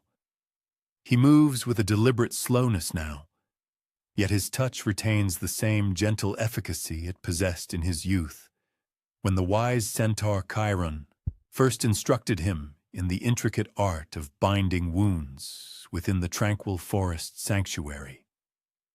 The temples dedicated to his venerated name have proliferated across the vast expanse of the Greek world, yet he still unmistakably prefers the quiet, intimate work of individual healing to the grand ceremonial aspects of divine worship. The formidable reputation that has organically blossomed around him over decades of unwavering service creates both invaluable opportunities and formidable challenges. Kings actively seek his sagacious counsel for virulent plagues that gravely threaten their kingdoms. Affluent families offer vast fortunes in exchange for his personal attention to their various ailments. Esteemed fellow physicians journey immense distances to meticulously learn his groundbreaking techniques and to profoundly understand his innovative methodologies. Yet, Asclepius remains most authentically himself in unassuming rooms where ordinary individuals grapple with profound pain and debilitating fear, requiring not merely medical intervention, but the profound reassurance that someone genuinely cares about their suffering. However, such unprecedented success in the realm of healing inevitably brings forth its own intricate complications. As Asclepius's extraordinary abilities expand far beyond anything that purely mortal medicine could conceivably achieve, he begins to attract unwelcome attention from sources that view his benevolent work with an increasing degree of suspicion rather than profound gratitude. The other gods, securely ensconced within their traditional domains of immense power, grow progressively uncomfortable with a healer whose pervasive influence spreads through genuine, selfless service rather than through the coercive forces of fear or worship. The critical turning point arrives when Asclepius commences not merely healing the sick, but astonishingly raising the dead, thereby audaciously crossing boundaries that even divine healers were strictly forbidden to breach. The inaugural case involves a young mother who tragically succumbs during childbirth. Despite his most valiant efforts to preserve her life, her infant miraculously survives. But the husband's profound, agonizing grief deeply moves Asclepius to attempt something he has never dared to try before. Drawing upon the potent divine power inherited from his illustrious father, Apollo, he courageously summons the woman's ethereal spirit back from the enigmatic underworld and miraculously restores her to life. The resurrection proves successful, and for a fleeting moment, the overwhelming joy of a reunited family appears to unequivocally justify this unprecedented and audacious intervention. But such dramatic and profound violations of the natural cosmic order cannot possibly remain secret for long, and word of this extraordinary miracle swiftly spreads throughout the entire region. Soon, desperate relatives from every corner of Greece actively seek out Asclepius, bearing the lifeless bodies of their cherished loved ones, and fervently imploring him to perform similar resurrections. Each new case presents Asclepius with an agonizing moral dilemma. How can a healer who has dedicated his entire life to preserving life possibly refuse to restore it when he possesses the unequivocal power to do so? Yet, Asclepius gradually begins to comprehend that his acts of resurrection fundamentally threaten the intricate natural order that meticulously keeps the world functioning in harmonious equilibrium. If death becomes a reversible state, what then becomes of the essential natural cycles that govern existence? What becomes of the hard-won wisdom that emerges solely from the profound acceptance of mortality? Hades, the formidable god of the underworld, observes with mounting alarm as the steady, predictable flow of souls to his somber realm diminishes to a mere trickle. The meticulously maintained balance between life and death, a balance absolutely essential to the very fabric of the cosmos itself, begins to waver precariously under the relentless pressure of Asclepius's compassionate yet disruptive interventions. Other gods find their own sacred domains adversely affected, as mortals who should have naturally died continue living, thereby dramatically altering the established patterns of worship, warfare, and natural succession that have meticulously structured divine authority for countless millennia. Zeus himself grows profoundly concerned, not out of petty jealousy of Asclepius's formidable power, but rather from a profound understanding that certain boundaries exist, not to arbitrarily limit compassion, but to meticulously preserve the larger, overarching harmony within which compassion can genuinely and effectively operate. The mighty king of the gods faces a momentous decision that will irrevocably define the intricate relationship between divine power and moral responsibility. Should he permit unlimited healing that gravely threatens the cosmic order, or should he decisively stop a healer whose only perceived crime is caring too deeply and too compassionately about human suffering? The final, inevitable confrontation arrives, not with cataclysmic thunder and devastating earthquakes, but with a single, perfectly aimed thunderbolt that strikes Asclepius precisely as he meticulously works over yet another patient who has already tragically succumbed. The divine execution happens with terrifying swiftness, without any prior warning or any opportunity for final words. One moment, the dedicated healer is intently bent over his patient in profound concentration. The very next, both lie motionless beneath the crushing weight of Zeus's unwavering judgment.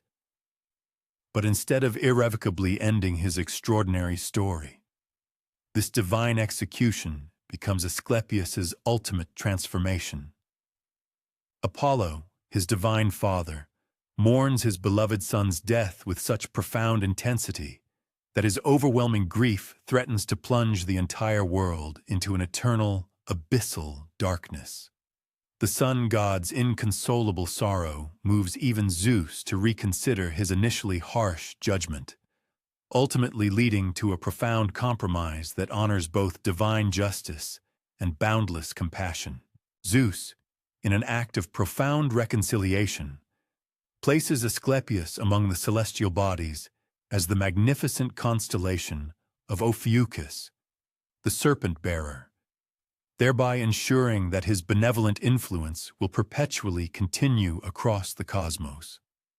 More significantly, the healer's indomitable spirit takes its rightful place within the revered pantheon of gods, not as a conquering ruler or a formidable warrior, but as something far rarer and more profound.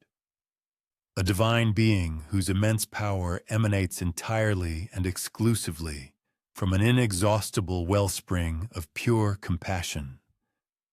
His inherent power emanates entirely from a profound wellspring of compassion.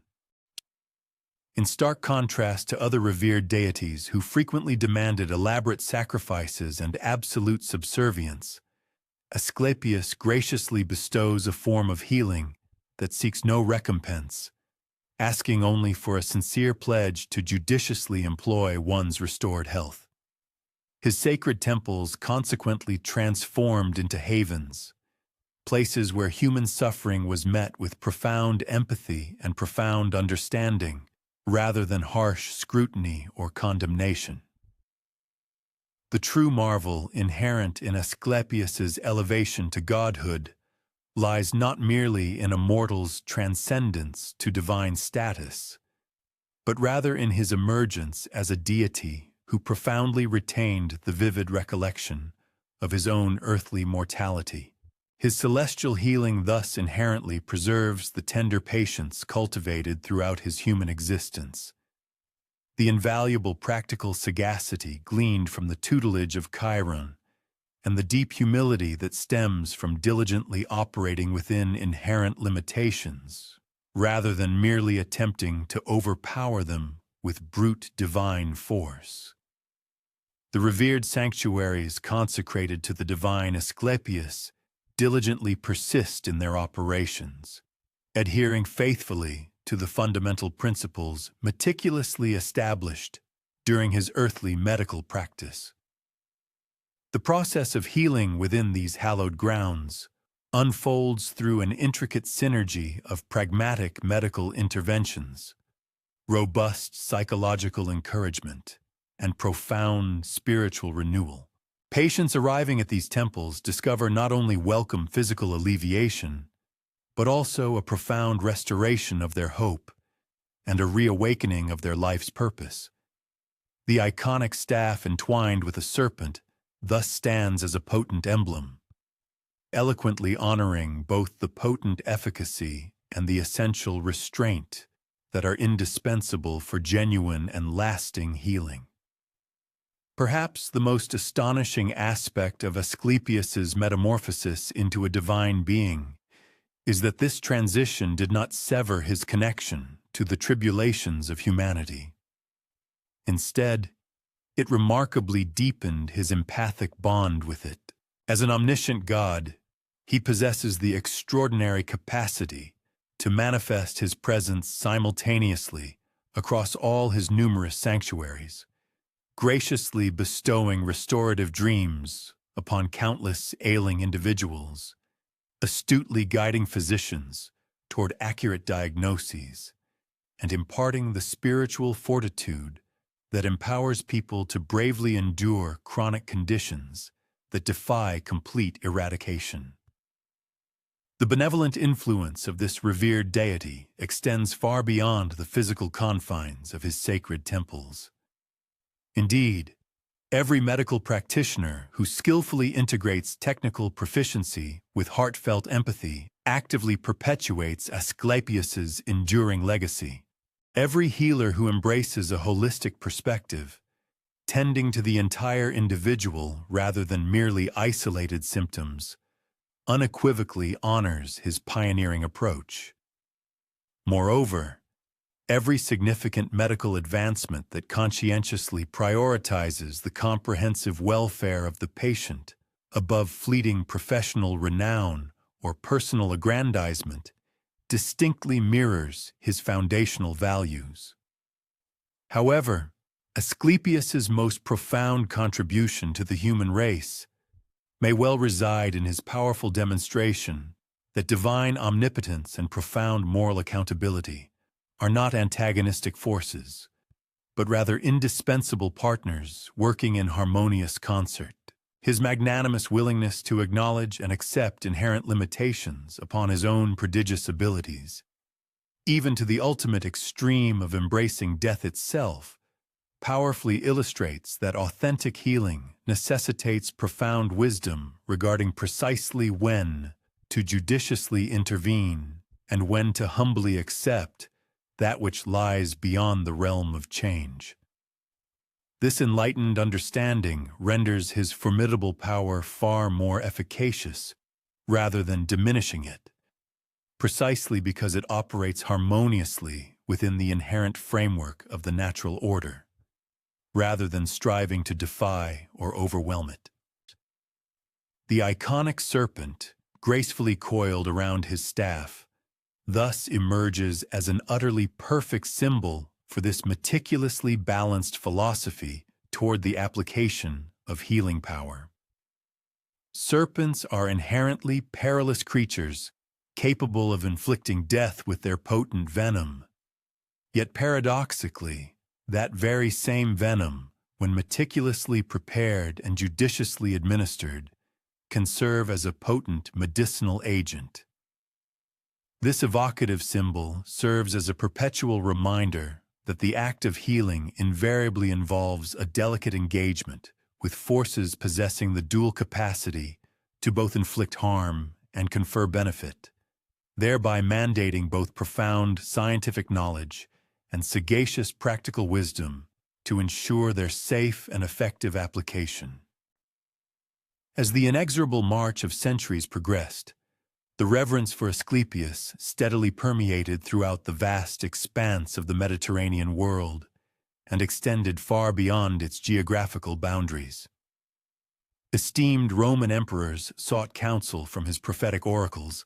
Nascent Christian communities judiciously adapted elements of his healing methodologies, and erudite Islamic physicians diligently studied his innovative medical practices.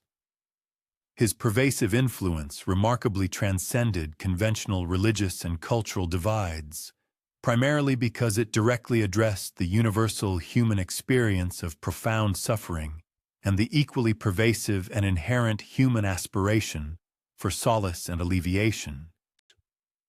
Modern medical science conspicuously retains distinct vestiges of Asclepian influence, ranging from the widely recognized caduceus symbol frequently employed by numerous medical organizations, to the contemporary understanding that comprehensive healing encompasses intricate psychological and profound social factors, in addition to purely physiological interventions. The pioneering holistic methodology, initially conceived and meticulously cultivated within his ancient sanctuaries, continues its dynamic evolution within contemporary medical practices that conscientiously endeavor to treat patients as integrated, whole individuals, rather than merely as disparate collections of symptoms. Yet, perhaps the most enduring and profound aspect of Asclepius's monumental legacy is the straightforward, yet profound, recognition that the act of healing constitutes a sacred endeavor, not because it mandates supernatural intervention, but rather because it represents the zenith of human skill applied in dedicated service to the comprehensive welfare of humanity. Every authentic act of healing, from the life-saving precision of surgical procedures to the comforting solace of gentle words offered to the dying, intrinsically participates in the divine compassion that Asclepius so perfectly embodied. As one gently drifts into slumber tonight, it is worthwhile to contemplate the quiet yet profound revolution that Asclepius unequivocally represents. In an ancient world populated by powerful deities who frequently demanded arduous sacrifice and absolute submission, he introduced a fundamentally different paradigm, a healing philosophy that profoundly honored both the inherent dignity of humankind and the profound wisdom of the divine. His enduring legacy persists not merely within the sterile corridors of hospitals and the hallowed halls of medical schools, but rather in every singular moment when an individual consciously chooses profound compassion over cold indifference. when skilled hands diligently toil to alleviate suffering, and when an unwavering sense of hope remarkably endures despite overwhelming adversity. The mortal man who ascended to become a revered god of healing imparts a timeless lesson: that true divinity is not predicated upon wielding power over others, but rather upon the patient and unwavering dedication to enhancing the lives of those around us. His remarkable narrative serves as a poignant reminder that the most profound transformations often manifest not through grandiose, dramatic gestures, but through persistent, gentle acts of selfless service, meticulously performed with tenderness and sagaciously guided by a wisdom that reveres both what can be altered and what must, with grace, be accepted. May you rest peacefully tonight, secure in the knowledge that Asclepius's gentle, pervasive influence perpetually flows through our interconnected world, like an unseen underground spring, spontaneously surfacing wherever genuine healing occurs, and where the profound power of love triumphantly overcomes pervasive fear. In every physician's meticulous diagnosis, in every nurse's comforting, gentle touch, and in every invaluable moment when human suffering is met with profound understanding rather than harsh judgment, the benevolent God of healing steadfastly continues his sacred work of meticulously transforming profound pain into enduring hope, one patient at a time. The profound and unwavering commitment to addressing the needs of each individual receiving medical attention, one patient at a time, forms the bedrock of compassionate and effective healthcare delivery. This philosophy transcends mere operational efficiency. It champions a meticulous and holistic approach, ensuring that every person under clinical care is perceived not as a statistic or a case number, but as a unique entity with distinct physiological, psychological, and social circumstances. It necessitates the dedication of undivided attention, allowing practitioners to delve deeply into an individual's specific symptoms, medical history, and personal concerns, thereby facilitating a tailored diagnostic process and the formulation of bespoke treatment plans. Such an individualized focus cultivates an environment of trust and understanding, fostering superior outcomes and significantly enhancing the overall patient experience by validating their personal journey through illness or recovery. Indeed, this principle underscores the ethical imperative within the medical profession to prioritize the singular well-being of the person before them, rather than succumbing to the pressures of volume or standardization.